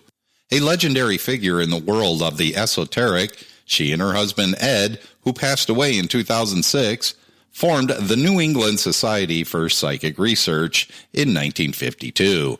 Together they investigated thousands of cases involving ghosts, demonic possessions, and poltergeist activity over the course of the next 6 decades. The Warrens' investigation into the strange and unusual served as an inspiration for a number of Hollywood hits, including the Amityville horror movies, and more recently and widely popular Conjuring and Annabelle series of films. Along the way, Ed and Lorraine also authored numerous books about their research and also founded the Museum of the Occult in their hometown of Monroe, Connecticut. Source, Tim Binnall. And the cursed Loch Ness home of occultist Aleister Crowley goes up for sale. The former home of one of the most notorious figures in the study of the occult and mystical has gone up for sale. The fire-ravaged ruins of Boleskine House, the one-time residence of Aleister Crowley, has been listed for sale for around $650,000. Source, Mysterious Universe. And the most credible UFO sightings and encounters in modern history. The modern era of UFO sightings began in 1947 when Kenneth Arnold, a businessman and pilot from Idaho, spotted what he believed was a formation of flying saucers near Mount Rainier in Washington. Encounters with unidentified flying objects have been recorded since ancient times, but Arnold's sighting hooked the American public. It was that encounter that launched thousands of theories. The U.S. military attempted to discredit Arnold's claims. The report can't even bear superficial examination, therefore must be disregarded. The Air Force Material Command wrote this in a now declassified document. As reported sightings increased and UFO obsession spread like wildfire, its flames fanned by notorious Roswell incident, the military attempted to douse the issue. A series of UFO studies commissioned by the U.S. Air Force culminated in Project Blue Book, which wrapped up back in 1969 and found no evidence of presence of extraterrestrial vehicles on Earth or in the skies above. Source, Newsweek. And let's just jump right into a fun fact. The main library at Indiana University sinks an inch a year. When it was designed, engineers failed to take into account the weight of all the books that would occupy the building. Thanks for listening to the Stranger Than Fiction News right here on the Fringe FM. Again, I'm Vance Nesbitt, news anchor and sorcerer. Paranormal News, I'm Dave Bourne. It's a UFO. Shocked by strange lights in the sky? A Texas woman is telling her story. She recorded a UFO over San Antonio on the night of April 11th. 3 lights formed a triangle in the sky, and then one of them just disappeared. It's hovering in the sky, and one of the lights disappeared. The woman who saw it with her fiancé says it was stationary and made not even a sound for at least 2 minutes. You can see the video at paranormalradio.com. The case was reported to the Mutual UFO Network. Meteors have been lighting up the East Coast. Bright fireballs streaked across the sky late in the evening of April 16th. It was reported in D.C., Maryland, Virginia, Delaware, Vermont, South Carolina, Jersey, and perhaps even more states.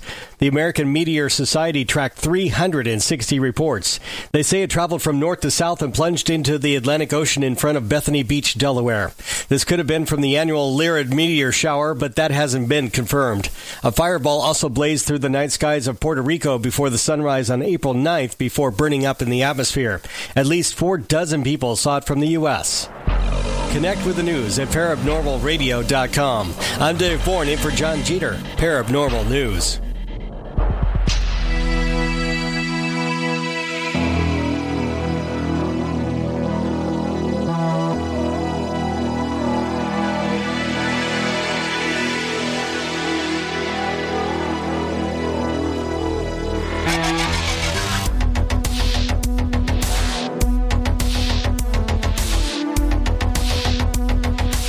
All right, welcome back to Lighting the Void. I'm Joe Roop. Thank Vance Nesbitt and Paranormal News for that news break. We're here with Stephen Myers. We're talking about the ancient Giza pyramid, that it possibly, and his theory that has been displayed on YouTube as well as on his website, is that it was an ancient prosperity machine, an ancient water pump. And you know what, before, I got to be honest with you, Stephen, before we started the show, I'm thinking, I got to do this. I got to talk about this. I can't believe that massive structure that is on all the dollar bills, it's on sacred symbology, it's on everything. You can look up all kinds of history books that talk about how it had secret initiations, all of these different things it's been called, that it could be just a water pump. But the more I talk to you, the more you're hella convincing, I can tell you that. Because if you think about the practicality of things, then that changes things, right? Like, it has to have some type of practical nature other than just be some giant monument. That's true. That's certainly a way to look at it. Even cathedrals in the Middle Ages, like Notre Dame, they built it, and it cost a lot of money and a lot of resources. But, the believers came in and paid 10%. For 800 years. So, and however you want to look at it, it was a place to go worship. And certainly there was a return on investment, not just financial, but spiritual. So, but everything. You buy a pencil, and why do you do that? Why? Well, because it's worth it. You can write a poetry or whatever. You take the time and effort to eat breakfast, but it has a return on investment. It gets you to lunch, but it's worth it. But if, let's say, breakfast cost $1 billion, well, it really wouldn't be worth it. But if if it only cost a few bucks at McDonald's, it's a wise investment. And just like the Great Pyramid, although it cost a lot to make, it was a wise investment because it provided prosperity or infrastructure for the civilization that built it. What about you said earlier that, just like you're talking right now, that, they put this money up and it was an investment so they could get something out of it. I've got a text question in here that says, well, what if the pyramids were built by slaves? What if it was all built by slave labor? Would that change the idea of, return on investment? Well, the citizenship status of the workers, believe it or not, is beyond the scope of my research. But let's say you go to in the South, you can go to these plantations, and a lot of the work was done by slave labor, but they had there were palatial homes, fancy furniture and wealth and everything else. Certainly slaves in that business model, if you will, didn't do so well, but there was a return on investment. But to me, the citizenship status of the workers is certainly undeterminable, but also it has nothing to do with what they did. How they move stones is more important than if the workers could vote or not or whatever. So, and it's like a cotton gin. If you're interested in a cotton gin, which was that device Eli Whitney developed in the South to take the cotton seeds from cotton fiber, it's a miracle machine. It changed the South. But it doesn't matter if the worker who turns the crank is a free man or a slave in regards to how the machine worked. I've turned the crank on a cotton gin. So if you asked how does a cotton gin work, and they want to tell you about the legal status of the person turning the crank, that's not a very good answer. So I don't really concentrate on that. Well, it's good too, because I'm glad that you're not trying to answer something that, pretend to answer something that's outside the scope of your research. And even on your website, those big questions that people ask: who built the pyramids? When were they built? Etc. It's not important as to you as why, right? Why was it built? But nobody knows for sure how well off the workers were, if they were slaves in the contemporary use of the word or what. So if somebody does tell you that they were or weren't slaves, then they're just slapping a story on you. There's no physical evidence to indicate that. And also people say, the workers were proud to, that's meaningless when they say the amount of pride the workers had. I live in a small town, and it's in the Pacific Northwest, and like every small town, they have a plywood mill or a lumber mill. If you want to know how plywood is assembled, and people tell you how proud the workers are or not, that doesn't tell you anything. So those are things that people just say, but they don't really tell you anything. Sure. Yeah. I totally understand what you're saying. So if the Great Pyramid was designed to pump water, and you're saying that, well, how does it pump water in a different way than, say, a hydroelectric dam? Well, a hydroelectric dam, dams the river, and then it moves water through passages, right, often that point to stars. And anyway, right, those passages turn an impeller of, various designs, either a Francis impeller or whatever, usually not which is like a like a windmill underwater, if you will, and that turns a shaft. And then that shaft ultimately turns generates electricity, to make a very long story short. Right.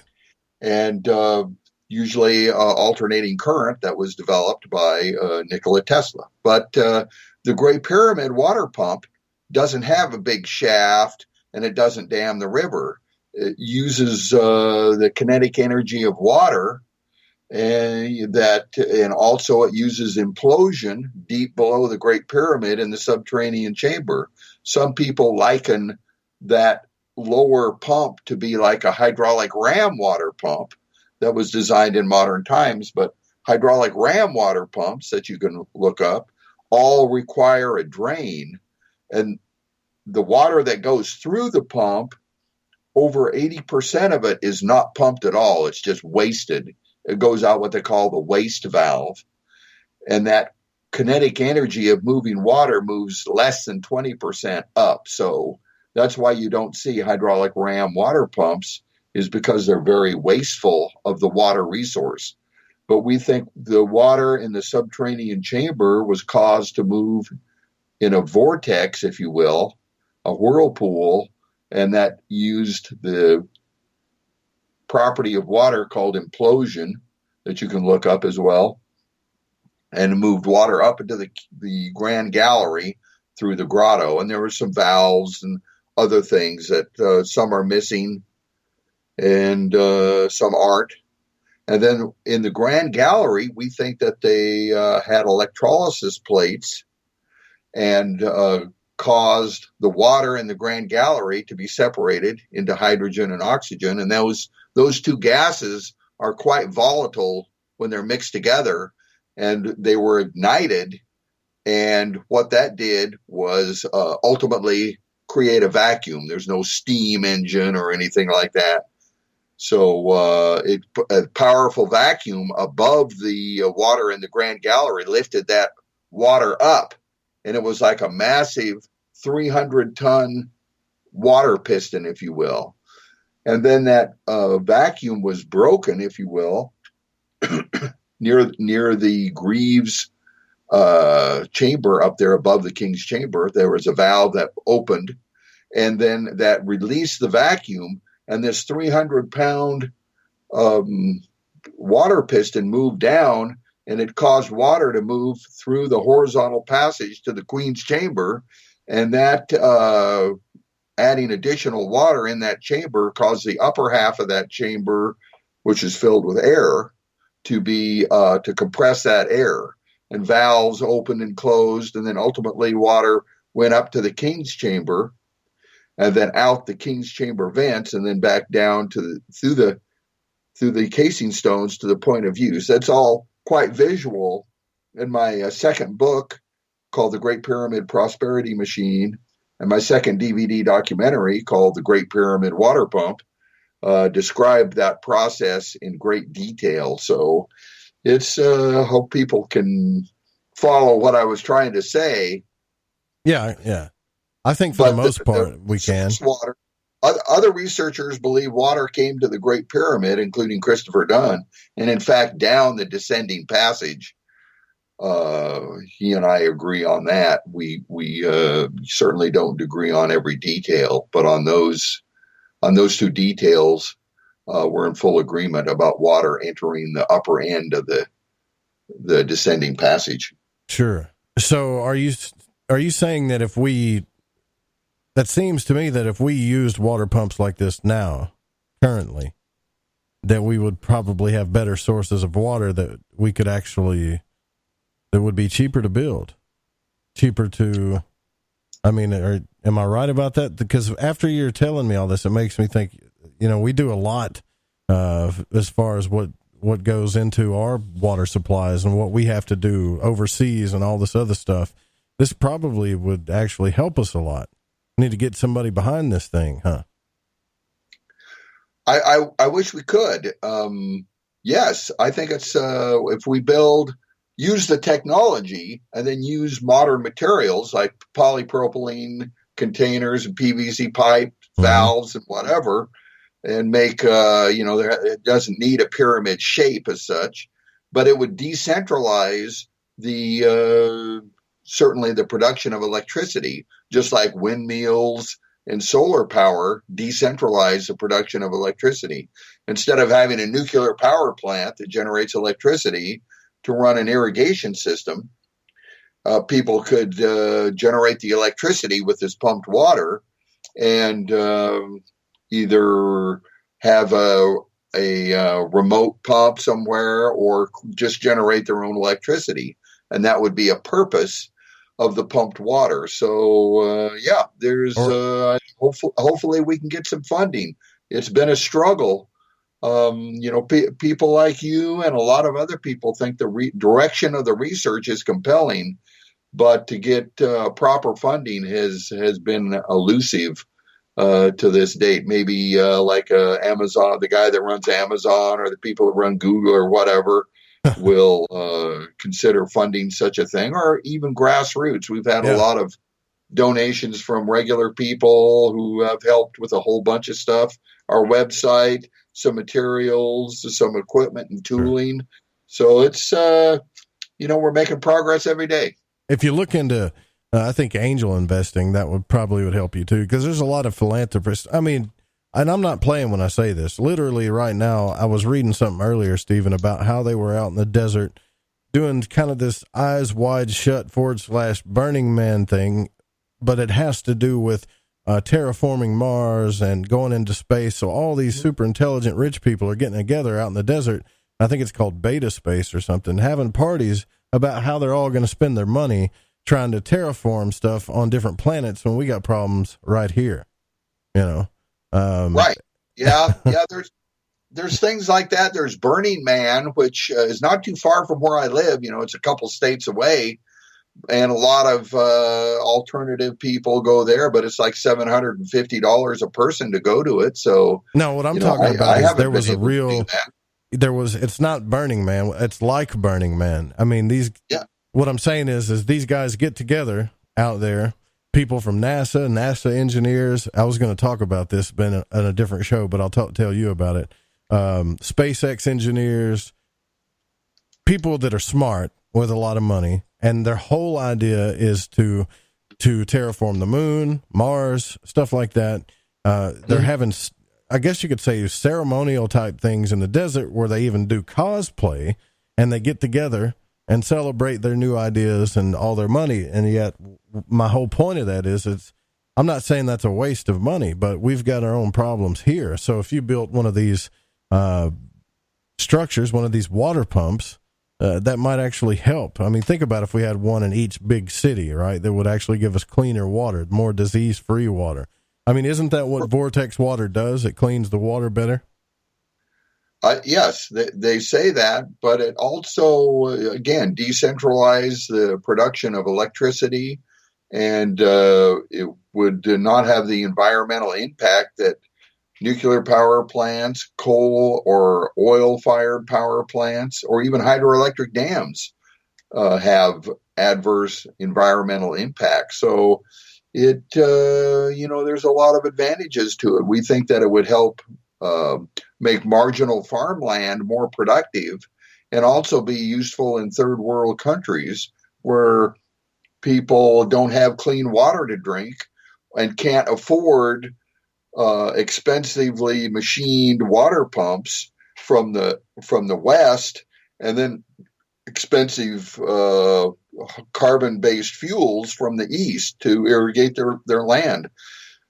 More people die, twice as many die every day from not having enough water to drink, clean water, or to irrigate their crops than died on 9/11. So every day it's like a double 9/11. And our organization wants to develop this technology to help those people. And and I hope that I can see that happen. Yeah. Another question too is, why would there be a need for a water pump? And I meant to ask this earlier. Why would there be like a need for a water pump if the Nile Valley was lush with water? I mean, doesn't it naturally irrigate itself? that way? It does. They had a yearly inundation, and the area had it flooded, and also supplied fertilizer, if you will, nutrients. It was the Fertile Crescent is part of the Valley of the Nile. So you would think with irrigation and with fertilizing for free, that they wouldn't need a water pump, wouldn't you? Yeah, that's what I'm saying. Why would they need it? Well, that kind of makes sense, doesn't it? Right. Unless you really look at it. The largest structure in the Valley of the Nile is the High Aswan Dam.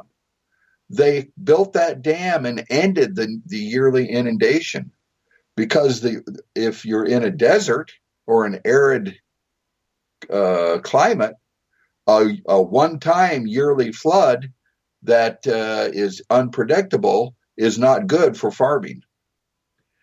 That's what they had. But they done away with that on purpose to build the High Aswan Dam. Now they can irrigate above the floodplain and all over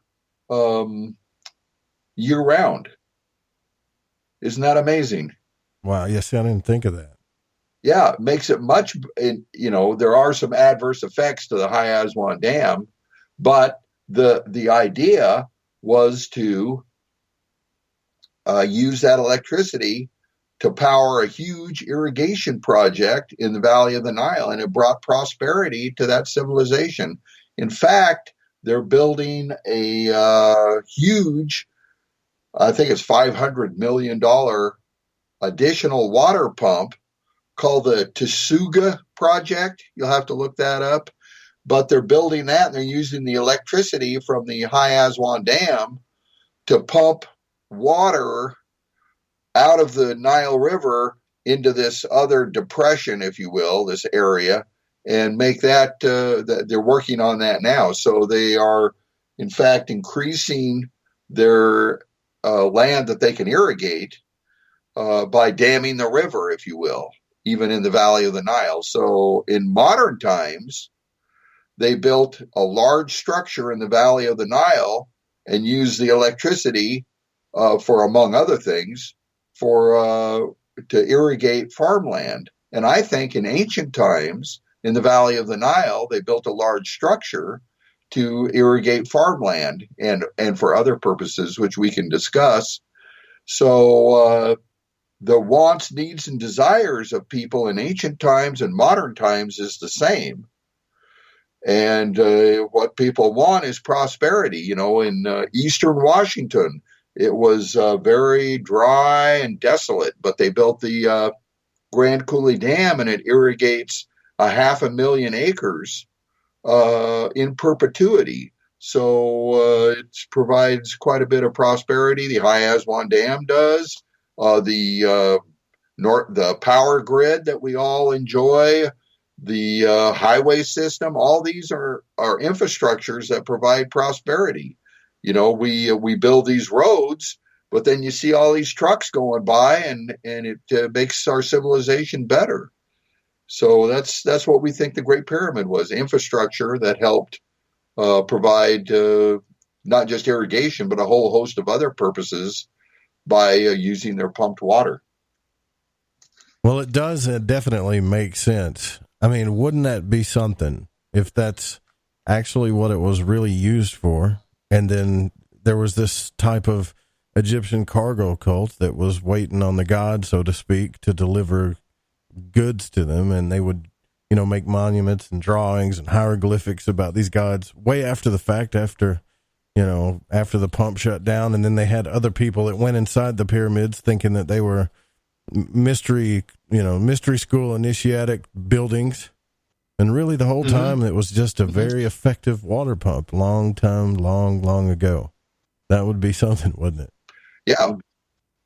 Isn't it amazing that to consider the possibility that people, human beings, just like us, except they were geniuses, built this great big structure to actually help people?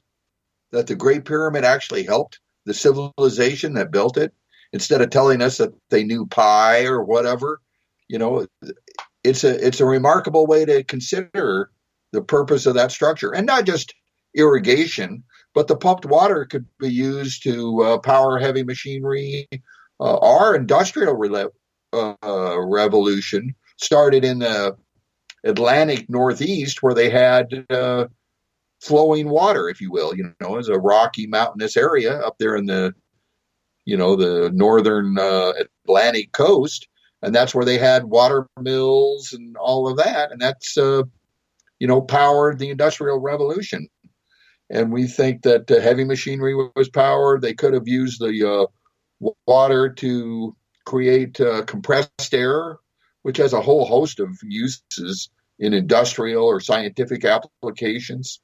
They could have used the compressed air to make high voltage static electricity or power pneumatic devices. Who knows? Also, they could use the compressed air to make run it through like a vortex thing. I forget what they call it, but the air goes out one side and it's very cold, freezing, and air goes out the other side and it's very hot.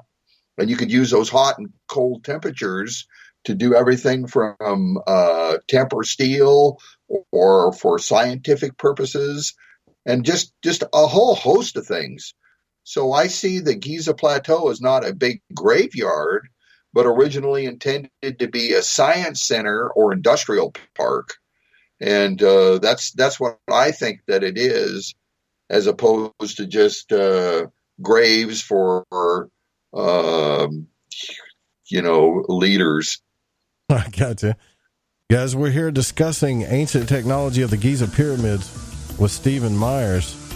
We'll be right back right after these messages.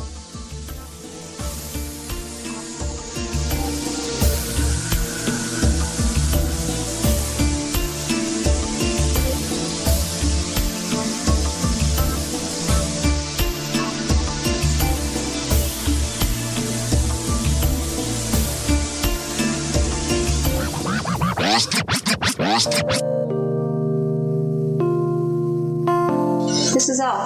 I listen to Lighting the Void because it's interactive radio with good content, interesting guests, and a humble host, sharing his journey through the esoteric. Hey, Joe Roop. Thanks for having us along for the ride. Thank you so much for a delightful evening. Well, I got a lot of ground to cover.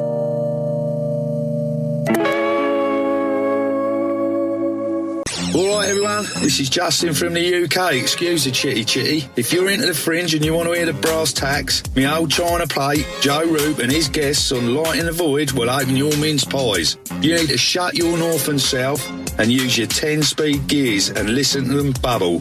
You could hear a Barry Crocker, no Brussels, but he ain't no holy friar. Anyway, you be the Barnaby Rudge and take a butcher's. Poor water quality is a major health issue, and it's only getting worse. Municipalities can't keep up, standards have dropped, and pollutants are increasing. Where does it all end? It ends by keeping the pollutants outside of your home with HydroCare's advanced systems available at Wave Home Solutions. No less than the best purification materials and processes have been developed by HydroCare to provide you with healthy, clean water for drinking, cooking, and showering. HydroCare far surpasses the competition in removing chlorine, odors, iron, lead, chemicals, limescale, and much more. Don't settle for less when it comes to your water. We'll take care of the toughest water problems for you, whether it's from a city or well source. Satisfaction guaranteed. For more information, call 888-997-WAVE. That's 888-997-WAVE. Or go to bestwater123.com. That's bestwater123.com. Wave Home Solutions for a healthy, comfortable home. Hey Fringe FM listeners, did you know that when you're on the road with limited data or no Wi-Fi available, you can still listen to every minute of the Fringe FM by calling 701-719-3971. No smartphone, app, or internet needed. Saves your data plan and no extra cost if you have unlimited minutes. Call 701-719-3971. That's 701-719-3971. Listen to the Fringe FM on any phone, anytime, anywhere.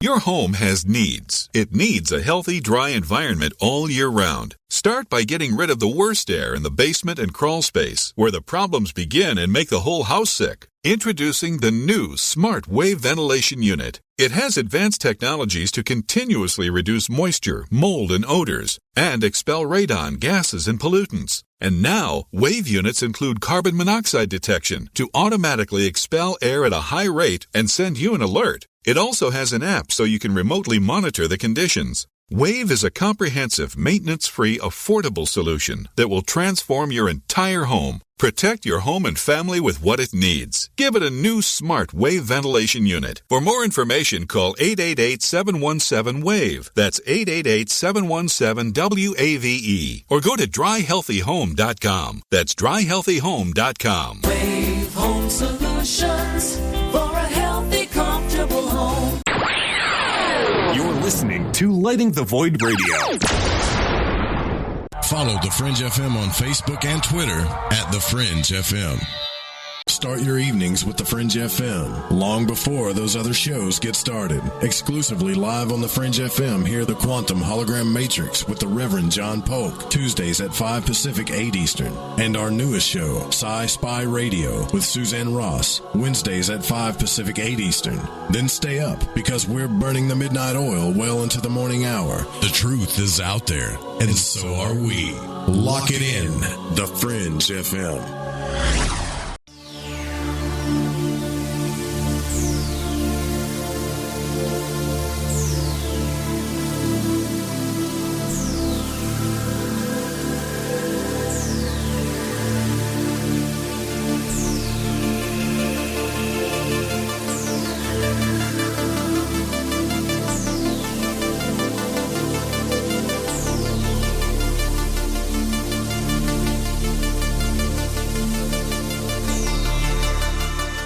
Welcome back to Lighting the Void. I'm Joe Roop.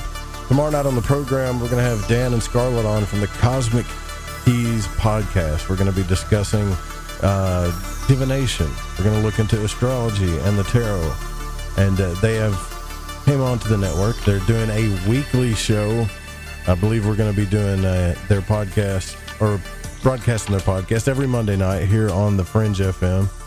And so they can give out their weekly readings, and it's a pretty cool show. They actually invited me on as a guest, so I got to, not their last episode, but the one before that, I came on as a guest and got to speak on that. And so we're going to welcome them on the show tomorrow night. And then Friday night, we're going to do open discussion, open lines, open texting, anything that's on your mind.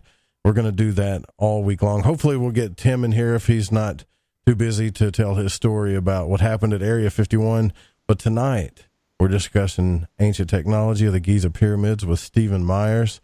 And Stephen's discussing how the ancient pyramids were a source of prosperity, were originally designed as a water pump, a high-efficient water pump, and that all of these other star alignments and things that we think that they're originally for, maybe the aliens didn't build it.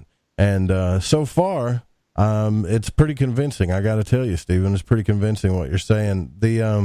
The one thing, though, I'd like to see when you talk about demonstrating, you had mentioned that Egyptologists have a lot of theories, but they have no demonstrations. You do actually have on YouTube and your website. Are you currently working on trying to build a 3D model so you could actually present this in front of maybe some angel investors? We are. We have a facility here at our headquarters in Oregon, and with some tooling and that type of thing. We've made some sub-assemblies and some components in various scales, but that is the most labor and cost-intensive aspect of our the activities of our nonprofit foundation, to build some large-scale custom fabrication. You know, we have some volunteers. We got one guy who's a really good welder, and we've had some materials donated. But again, funding has been a struggle. But we are hopefully get an angel investor or some bigger corporation type of thing, or investor for our work. And we want to develop this ancient technology for our modern times. So that's what we're doing. We also have a crowdfunding effort for a 3D printer, and they can find out about that on our website at thepump.org. We're about halfway to our goal. So if people want to get involved with that, they can certainly donate.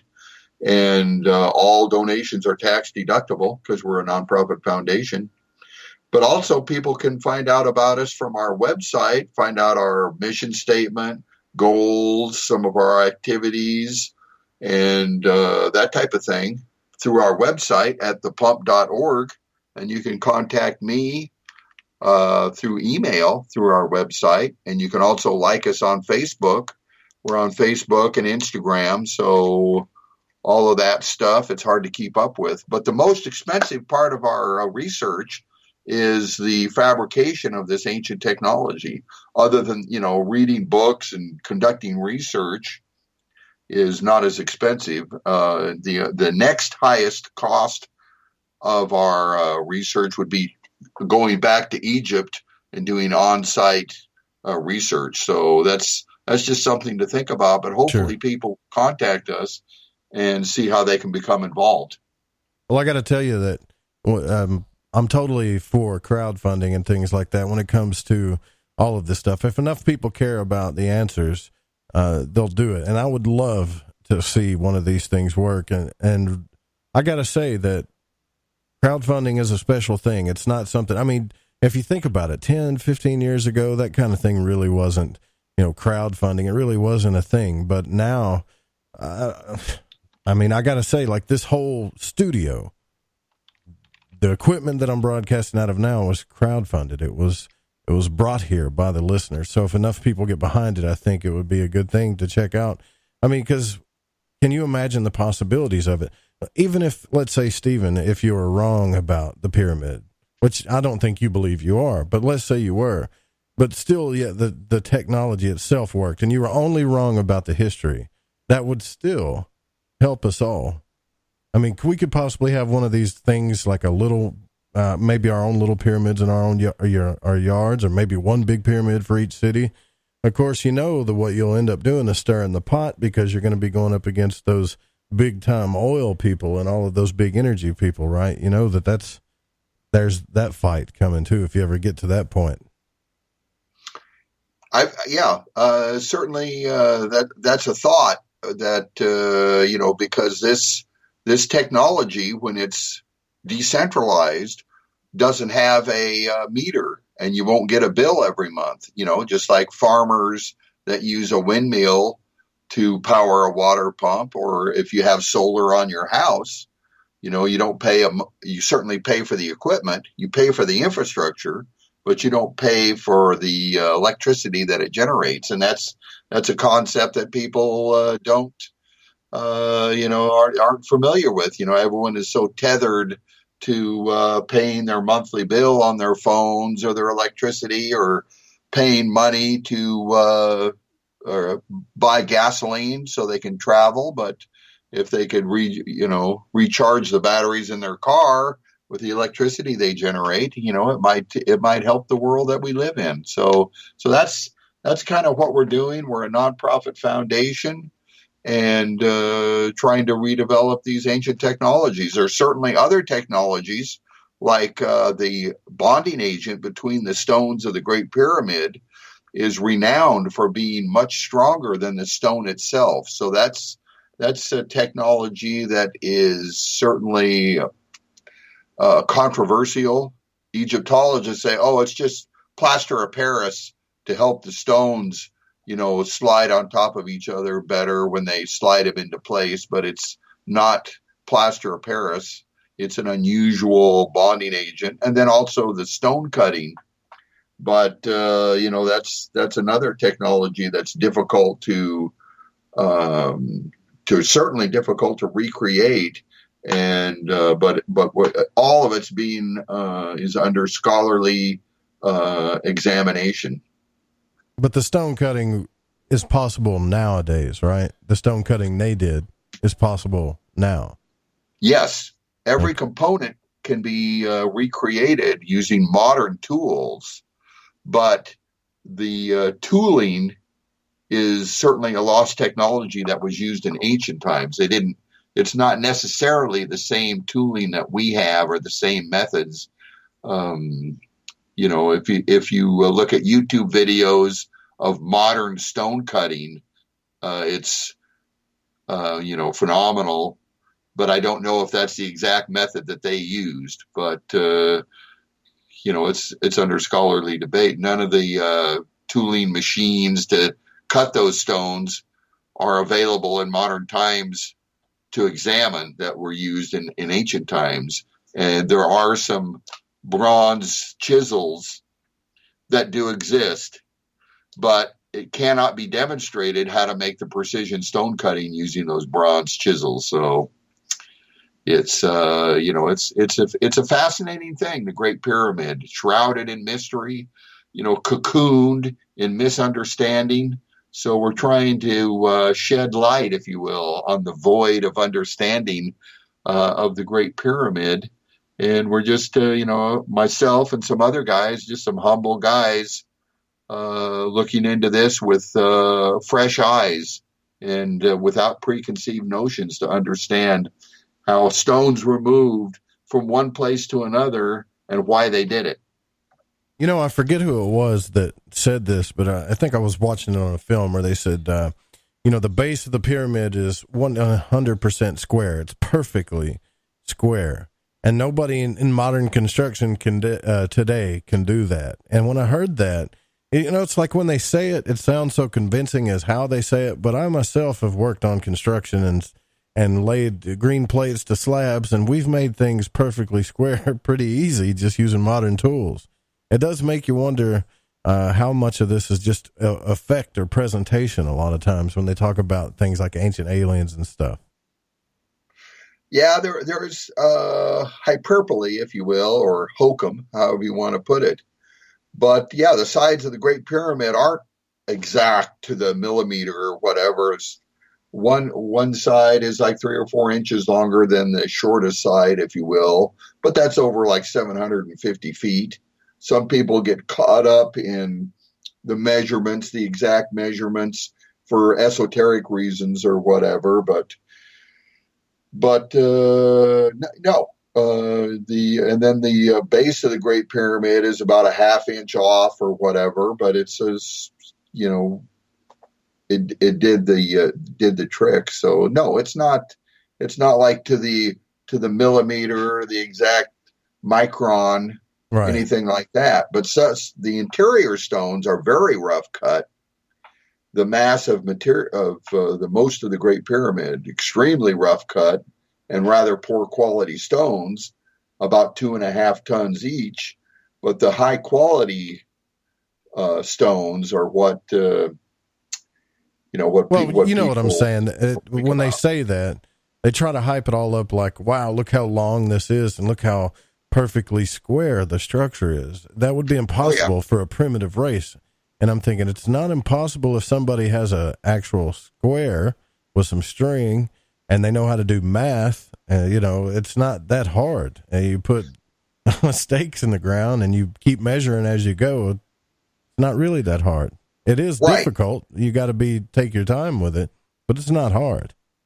No, it's not that hard. And there's some examples of like transit, but they use like a bowl of water, if you will, to level the transit, and then they can sight with that, and then they can also use the stars to help make a right angle, if you will. There's some websites that talk about that, and that's all fine, the layout, but the recreating like a casing stone or some of the extreme stone cutting is a whole different world, to say the least. So it's an amazing thing. I mean, it is an amazing structure. Yeah, there's no doubt about that. It is unbelievable, just in a lot of different ways. As unbelievable as if there was an abandoned hydroelectric dam somewhere where the river changed course that might have been built a long time ago. 10,000 years from now, they'll look at our hydroelectric dams and say, oh man, look at those passages pointing to stars, or maybe they initiated people in those things. So it's just a new way to look at it, a fairly new way. Other people look at the Great Pyramid on a technical level as opposed to, religion or the language that people spoke, or the gods, that people worshiped during ancient times. But if you think about even the Empire State Building, people worshiped gods in the 1930s when it was built, but that had nothing to do with the construction process. So that's why we don't really talk about the language they spoke or gods or anything like that. We just want to know the processes used to create that wonder of the world. Right. I think some people would say, what about if you not just look at one thing, Stephen, let's just not look at the star alignments. All right. Because even if the stars do align, it still could have been a water pump. We already talked about that. If they do or they don't. But when you get into if you put it all together, I think that's what gets me, Stephen, is when you put it all together, the alignments, the way it was built, the time that it was built that we don't know about, the rising and setting of the sun and all the stuff with the Sphinx and everything together really does make for a compelling story on a lot of different levels. Have you seen ancient Egypt, not ancient Egypt, but Magical Egypt? Have you seen that series? I actually am not as familiar with that as I should be to talk about it. Sure. I'm not going to make a presentation about that. But if you look at everything all together, that's one way to look at it. But you can also look at each individual aspects, like the vents. The vents are supposed to point to stars. Well, because of the precession of the equinoxes, they don't point to those stars. They are about at least 50 degrees off. They don't point to those stars now. But people say, well, they did at a certain time. Well, yeah, but is that when the Great Pyramid was built? Oh, I guess so, because the vents point to those stars at that time. So it's kind of a circular reasoning. The vents point to the stars because that's when it was built. But it was built because that's when the vents pointed to the stars. So, you can look at everything, but you can also look at each different aspect and determine the research method used to come up with that interpretation. Here's a question to ask people that believe in Great Pyramid correlations. Can a Great Pyramid correlation be invalid? And it's difficult to get an answer to that question. Because if they say yes, then you're going to ask them, how is a Great Pyramid correlation invalidated? Or in other words, you're going to ask about the research techniques. And some of the research techniques involved in coming up with Great Pyramid correlations is pretty iffy, if you will. So if you can't say how a Great Pyramid correlation can be invalidated, how do you say a Great Pyramid correlation can be valid? What's the process that a perceived correlation is considered to be valid? Yeah, I see what you're saying. In other fields of study, science or math or medicine, they have correlations between different things that are valid. They can be validated, and how they do it is use certainly. They have correlations between the two things being compared, but with this, people are pretty fast and loose with research methods when they come up with these correlations. There's no feature specific to the Great Pyramid to indicate the builders intended the Great Pyramid to be symbolic or religious, or to point to something or to tell us anything. People, my impression is that people read that into the Great Pyramid using some pretty dubious methods to do that. So, the Orion correlation theory is right now under question in regards to that aspect of that research, just as the biblical correlation theory is pretty much rejected because people have already examined that the research methods about Bible Great Pyramid correlations is pretty flawed. And the same with the science of phrenology, the correlations between bumps on people's heads and their character traits. So we have to start at ground zero with a clean slate and the examine Orion, all of those things, including Egyptology. Right. I get what you're saying. We should look at everything on an individual basis too, because there are lots of things out there that make for a compelling story. But yeah, I agree with you that we should probably look at everything on an individual basis and the methods of research when it comes to the Sphinx, the pyramid, the King's Chamber, all of these things that are talked about as if it's all just one big story. And there's so many different theories, but I thought that the argument put forward by Bouval and Hancock to support the Orion correlation theory is that the construction of the Great Sphinx began in I think it was 10,000 BC, that it's the lion shape is a definitive reference to the constellation of Leo, and it orientates with the Giza pyramid. So that's what you're talking about, right? When you say the Orion correlation theory. Oh, yeah, all of that. And also they say, well, the three pyramids kind of look like the belt of the constellation of Orion. Right. So, and I saw a cloud that looked like a puppy dog too. So, and just because, something looks like something doesn't mean that it was intended to be that. In fact, there's no physical evidence that specific to the Great Pyramid that indicates the builders of the Great Pyramid intended any relationship between the Great Pyramid and the big pyramid next to it. If you want to, if you want to talk about evidence. At some point, though, I'm wondering, Stephen, do certain things, now let's throw coincidence out there.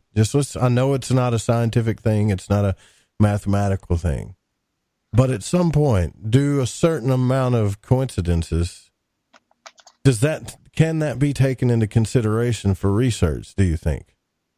Oh, yes, it can. But is it a faulty method? Let's say that I'm writing a magazine article about the correlations between Elvis Presley and the Great Pyramid. Elvis Presley was the king, and the Great Pyramid has the King's Chamber. The Great Pyramid has four sides. Elvis Presley had four aspects of his performance. He was a singer, dancer, actor, and musician. Okay, so that's another correlation. And then there's a whole bunch. But those, because there's no causality between the two, they're logical fallacies. So how many logical fallacies does it take to make them all to be valid? I see what you mean. I do. Here's another thing to consider. The pyramidology that compares the Great Pyramid and the Bible has many more precise correlations between the Great Pyramid and the Bible than the Orion correlation theory has precise correlations. So, because there's just so many that people have made up, then that means the Great Pyramid is prophecy in stone, inspired by the Lord God Almighty. Is that what you think? Of course not. Well, when you put it that way. Yeah. Because all of those of the first correlation theory between the Great Pyramid and something is just a collection of these correlations that people have made up. And all false correlations are precise. There's 40 turns in a micrometer, okay? You're technically inclined. Right. The thing that measures an inch, mm-hmm. The little that machinists use. If you turn it 40 turns, it travels 1 inch. Every turn is 25 thousandths, okay? Right. The Israelites spent 40 years in the desert. Now, that is a precise correlation, but there's no relationship between the Israelites and a micrometer that they use in machine shops. even though it's a precise correlation. Okay, then what about, I get what you're saying there. Shoot, we got to take a break. I want to ask you another I want to ask you another question on this. And in all fairness, I'm hoping one day I'll have, Hancock or Bouval on here. I'd like to hear both sides of the story on this. But to be fair, we've got to hear both sides of the story. We can't just push one side all the time. And I do believe, like, in this community, that's what we do. We push the alien agenda side a lot. And I don't think that it's a fair way to get to the truth about anything. And so, yeah. And I will say this, as we go into the break here, just about every question I've asked you, you've got a pretty decent comeback for. I admire that. I really do. I appreciate it. Yeah, no problem. We'll be right back with Stephen Myers. Don't go anywhere.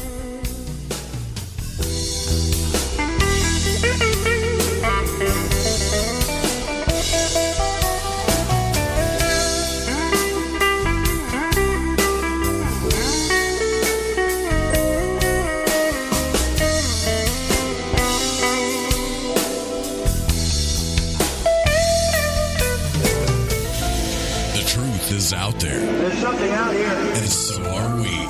KTOK Digital Broadcasting, The Fringe FM.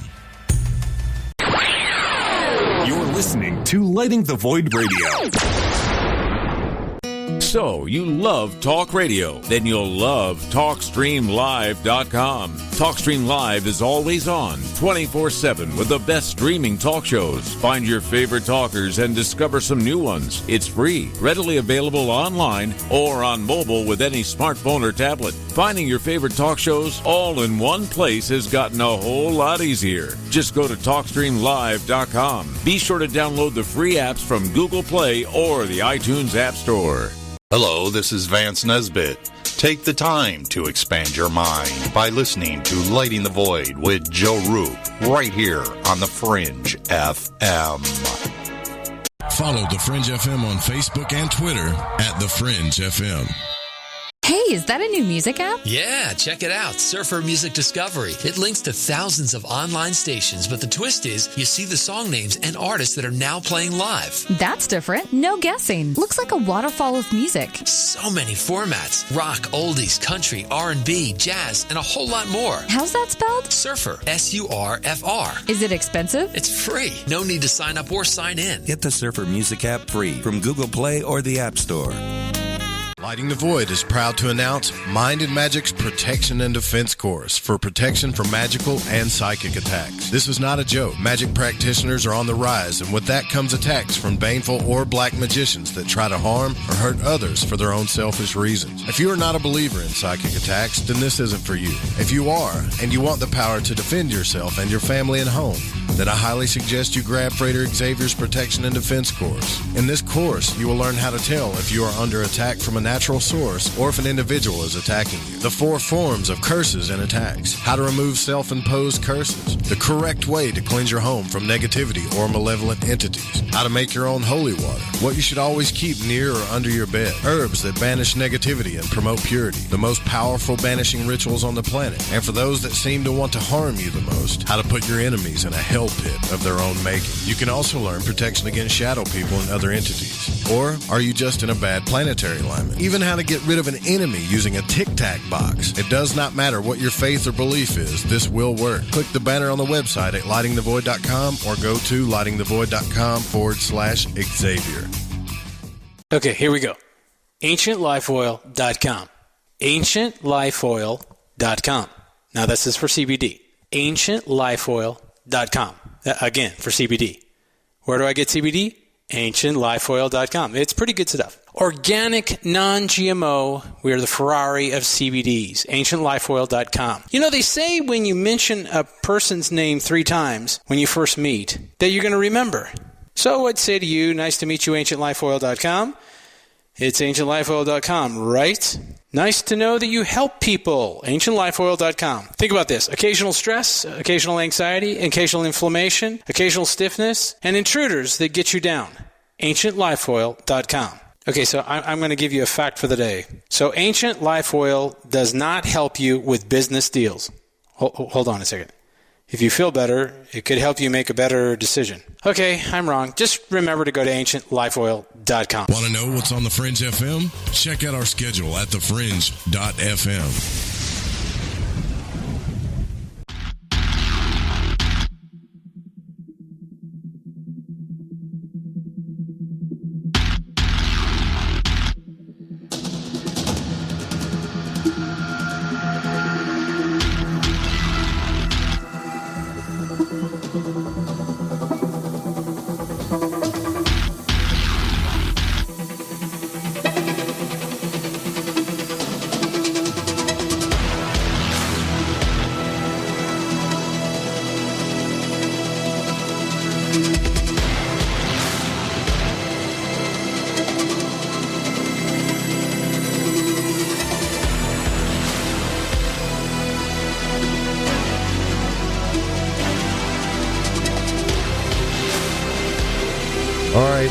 Welcome back to Lighting the Void. If you want to text in or call in, this is your last chance. The number is 501-777-5631. Now, I realize that it might be a bit scary to ask a question to somebody with as well researched and with good comebacks like Mr. Stephen Myers here. But it's worth it. It is worth, at the very least, us trying to figure this stuff out, I think. So before the break, we were talking about the Orion correlation, and I had to go into break, but I wanted to ask one more question, and then I'll leave it. I don't want to get you all riled up, but I know you're passionate about this, Stephen. It's all good. Yeah, and the truth does matter, and a lot of people are invested into the Orion correlation. A lot of people in our community, and a lot of people, and like myself, we love to read and watch things about this stuff, and it's really cool, but we really want to know the truth. That's more important. And I think that some of the things that get me, I'll just tell you right off the bat, are the vents that point to stars, right? That's what gets me.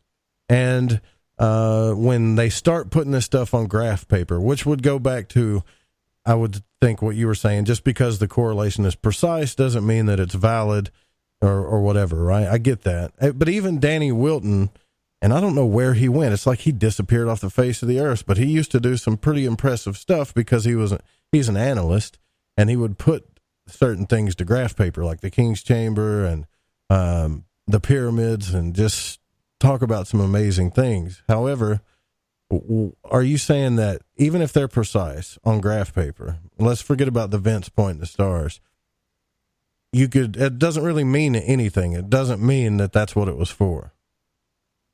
Yes, it does. I agree with that. If the vents are pointing to stars now, precisely. So are those stars the stars that they were intended to point to, even though they are pointing to them? Right. Are they? Well, I don't know. Who knows? I don't know. There's nothing about the Great Pyramid to indicate the vents are supposed to point to stars. The vents have all four of them have bends. You can't see the stars from there. I bet it gets frustrating too, because when you get into conversations like this, I'm a little bit fascinated too of how it would work as a water pump and how effective it would be for our society. I think maybe we might be doing ourselves a disservice just a little bit to put our focus on the pyramids more than we could the technology. Do you ever think about that? Like the history of it is important, but what is it possibly that using the technology that you're talking about would be more important? It'd certainly be more beneficial. That's for sure. Like if you get hurt in a car accident, you don't wonder about the history of the ambulance that shows up, and you don't wonder about who built it. You don't wonder about any of that. If the people that built it were union workers or slaves or whatever, you just want that ambulance to help you. And that's what the people that built the Great Pyramid was. They made this big pile of rocks as a way to help them, to make sure their kids could eat every day, or that they had prosperity, or that they could engage in scientific experiments instead of wondering if what points to what. So it's what we think, that it was certainly a technological structure, but we think that the purpose of that was to pump water to provide prosperity instead of pointing to something. Tell me about, well, before we talk about your books, I got to know, somebody that's you seem like a bit of an analyst, a bit of an engineer type brain to me. What got you interested in the pyramids to begin with? I'm wondering, what was it, the whole debate, or is it when you saw the Orion correlation that made you go, well, I really want to look into this? What had you looking into the pyramids to begin with? Just a technical background, and then you see the shows on TV, and you check the book out of the library, and then you read books, and then that is a compelling narrative, and then you think, well, they say that working people could make casing stones all day long, but experts, Egyptologists, can't do it. It's like the guy that actually is a surgeon, and the guy that writes a book about a surgeon. The expert is the guy that can actually do it. So that makes Egyptologists not experts. Okay. So then I found out, wow, there's books in the library, but there's things in there that's absolutely incorrect. And then you look at other things, like the Orion correlation theory. There's no way to know how to validate a correlation. It can't be articulated how to invalidate one. If somebody comes up with one, then it's valid, or if you turn Egypt upside down, they line up. Well, why do you do that? There's no feature about the Great Pyramid to do any of that, except there's sediment inside of it. And there are, water, there's doors on pivots, that wouldn't protect the pharaoh's mummy and that type of thing. So it's, you think about all this and you put it all together and you read all these books and try to make sense of it and try to understand the Great Pyramid by understanding the direct physical evidence. That's the direction that I'm taking. And that's a respectable direction too. I would love to see a debate though. That's one thing I liked about John Anthony West. He would debate anybody, anytime, anywhere. But I liked him. I wonder if because I feel like you would do the same thing. I wonder if they would be up for it. I like talking about the Great Pyramid. If somebody wants to talk about the Great Pyramid, hopefully I can talk to them about it. That seems fair enough. Yeah, because when we look at this stuff, right? Okay, you got so many different theories now about Egypt, and people say, "Well, no, you don't." Well, yeah, actually, you do. You've got what Stephen's talking about. You got other people talking about Kemetic batteries. Then when you get into the metaphysical stuff, you got the Orion correlation. You got a chematology, the law of one, and just more and more stuff comes out, and it can't be everything, right? So. I'm just trying to figure out who's the closest. And I think what happens is people, once they realize that all of this information is out there and they don't really want to choose, then they start looking at the people that's delivering the information, like you or Robert Bouval or Robert Schock, and they start trying to figure out, okay, who's more credible, who's more intelligent, because maybe that's who I'll go with. Well, I'll tell you this. I think everybody I've talked to is pretty credible.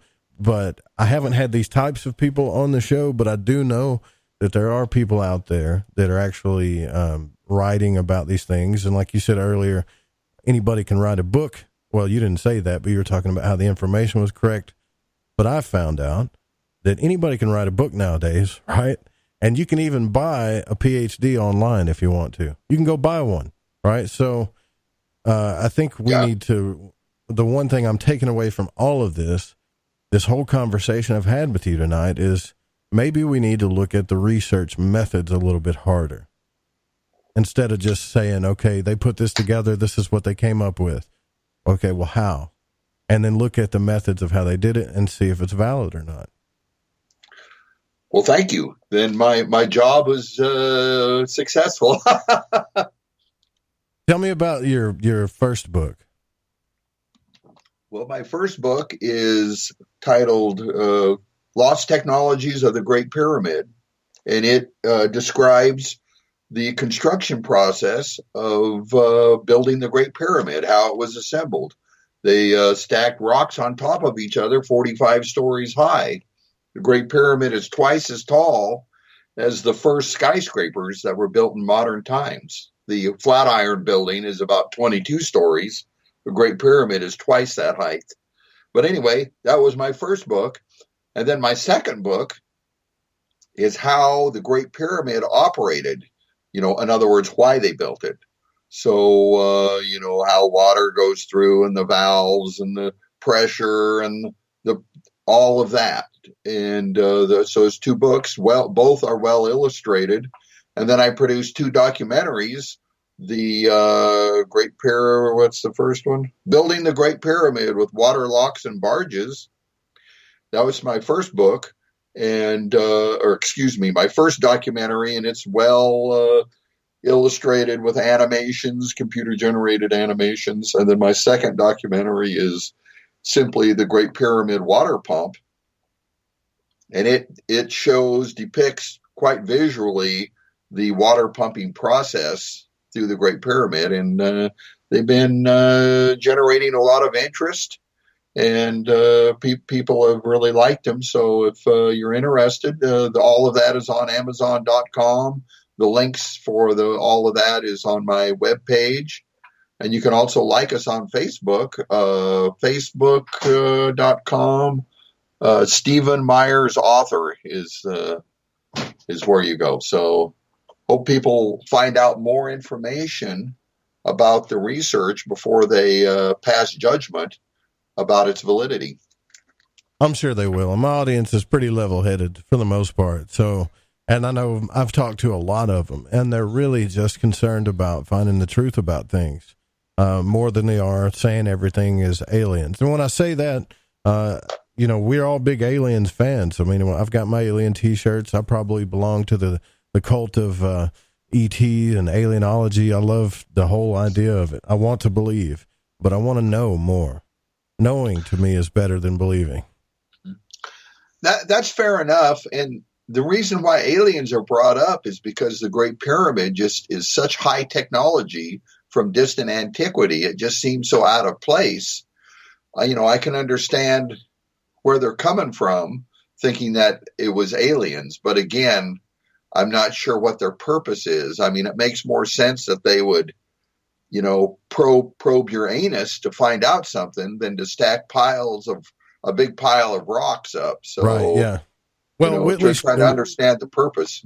Yeah, Whitley Strieber's case was like one of the first big cases of abduction back in the day that, and there was a lot to be said for a man that would come out and tell this story. And I don't know if you remember correctly, but when he came out and told his story and he wrote Communion, it was it was highly controversial, and a lot of people gave him a hard time, and he ended up, and this is what I find fascinating about that. If you really talk to Whitley doesn't claim to know everything about aliens and everything about the spiritual realms. All he knows is that there's something there. He's changed his mind on this stuff several times, which I respect that. And I think that we all need to be able to do those types of things. Well, I can understand that. And I'm not against it. The idea of aliens and cattle mutilation or maybe some intervention in ancient times or whatever. But the idea of the aliens building the Great Pyramid is a great thought. But I would like to know what the purpose was for them to do that. Yeah. Do you think, let me ask you a question real quick. Do you think things like lie detector tests are valid? That's beyond the scope of my research, but they can't. See, I like your answer. Right. They can be, and they can be invalid. I mean, the results can be invalid, certainly. I like your answer because you just didn't say yes or no. You'd be like, well, I need to go and research how they do, how they do the lie detector test and all of that. Yeah. Yeah. I think more of us need to be that way. Let's just be honest. We do. Yeah. I don't know. I think that there's probably some good technology in regards to that, but it can be misused. It can be conducted with by a poor operator, if you will. It can also have the subject being asked the questions could be pretty sly to change the results. So it's hard to say. It's a soft science, if you will. Somebody's commenting about buying PhDs. Look, I've only known like one or two people that have actually ever done that. For the most part, most of the people that have a PhD in something, they really do. At least from my experience, they have a PhD. But I've actually known a couple of people that have purchased one. So I want to get that clear right now. Yeah, I have a degree too, but I never mention it because if I, say, well, I have such and such a degree, and that validates that the Great Pyramid was built using water locks. No, the PhD doesn't do anything. That's not science. To say, well, I have some degree, and then I'm going to declare an edict that the stones were cut using hand tools. Well, that's not a good scientific method by any means. I mean, I'm the kind of guy that even if there's some truth written on the bathroom wall in the gas station, I'll accept that. It doesn't have to be written by someone with a PhD, You get where I'm coming from? Yeah. You're a funny guy. You've got a particular sense of humor that I kind of like. I don't think most people can catch your sarcasm sometimes, but I do. Well, yeah, it's a logical fallacy to appeal to authority, to say, well, because this guy's an authority, that validates what he says. So you can look up appeal to authority as a logical fallacy, and that happens a lot in the study of the Great Pyramid. So what are your next moves? Are you going to be on any more radio shows? Are you where do you go from here? Well, yeah, that's part of what I'm kind of the spokesmodel for the organization. But we have some scheduled in the future. We've done some in the past to just word search my name and podcast, or my name and Great Pyramid interview, and you'll come up with hundreds of them. So we're doing that. We're conducting research. I've been doing a series of YouTube videos for our YouTube channel, that type of thing. Working on several big projects, working in the facility that we have on experimentation. Also working on getting another trip going together. Hopefully we can get a group of people and go together for a research expedition. So we're doing a bunch of things, and people can find out about us from our website at thepump.org. And hopefully people can, instead of spending their time arguing on Facebook with people, they can get involved and make a difference in the world. That's all it takes, is just a few people to change the world. And, if you have a question, I was just going to ask you that. I was going to say, how many Twitter battles have you been in? But I don't know that you use Twitter, do you? Well, I'm an older guy, so all of this stuff is daunting, if you will. So I actually don't do Twitter. I do a little bit of Instagram, but of time-wasting social media, it's mainly Facebook. But we do our websites, YouTube videos, the 2 documentaries, the books, magazine articles. So we're getting the word out, and the interest is very high, and conducting research and having a great time. Well, I got to say that trying to figure out what these ancient pyramids were all about and the mystery behind them is a very, very important topic to me, and I know a lot of the listeners, and debating about it is always, in my mind, a good thing. It's always going to be a good thing. I think we should just keep doing this till we get to the answers. And after this whole conversation we've had, I got to say, it's been a real pleasure to talk to somebody who can banter back and forth the way you do, and that the technological aspect of what you're talking about is very appealing to me. I will say that. I would like to see a world with stuff like that in it, for sure. I do appreciate it. People watch our video series on our website, and the word that I always hear is compelling. And especially from truck drivers and mechanics and people that work in shipyards and crane operators, people that actually do something say that the research seems compelling. Now, with Egyptologists, they just ignore it all. But most Egyptologists, the largest stone they ever move is the one in their kidney. That's no fun. I've had one of those myself, man. That's no fun at all. But I get what you're saying. Fun, but that's fun. It's a funny joke. It is funny. Thank you so much for coming on Lighting the Void. Listen, I really appreciate it, Stephen. It's been a blast having you on the show. Well, thank you, Joe. It means a lot to me to be on your show. I've been wanting to have this honor for a long time, and it finally came to reality. Yeah, it did. I remember those posts you put on, I think, social media. When do you want to get real about the pyramids? Well, yeah, I remember you doing that. A few hints on your wall, so it paid off. Yeah, it did. And thanks again. And the website is thepump.org. Go check it out. Stephen Myers, also go check out his books. Give him a follow on social media. Don't forget, tomorrow night we're going to have the Dan and Scarlett on from the Cosmic Keys podcast. Friday night we're going to do our open lines discussion, so we need to start gearing up, figuring out a topic for that so we can debate with each other and talk about our own experiences. And then after this program tonight, The Secret Teachings with Ryan Gable is coming on after this program immediately. Every night, 5 nights a week, we have this on here. But don't forget about our weekend shows, too. Jeremy Scott, Into the Paranormal, is on. We've got Michael Deacon, The End of Days, comes on Sunday nights. We've got more programming coming to the Fringe FM, even better and bigger stuff that we're trying to do. So as long as you're here with us, we're going to keep trying to do bigger and better things here for you. And before we roll out of here, I have to say thank you guys so much for all of you that have supported the show, that continue to support the show. We would not be here if it wasn't for you. And also, do not forget that this show was produced by the Fringe FM and cannot be syndicated without written permission. Main music was by Chronox. The Guitar Man was by Bundy. Other music was by Space Station, Kevin MacLeod, and The Public Domain. We'll see you guys tomorrow night. Good night.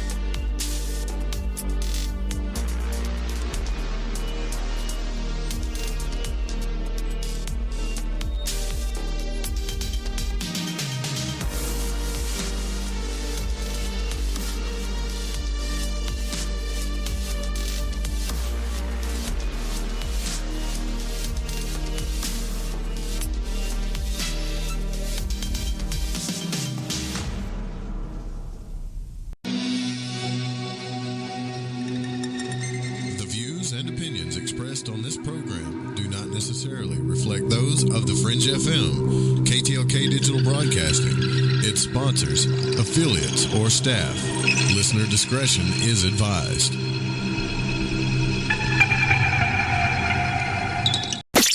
We told you weeknights on the Fringe FM are now even better, and we mean it. Do it live! Where else can you hear the best shows and the best talent? Kick off your evening with our newest host, Alex Exum, live at 7 p.m. Pacific, 10 Eastern.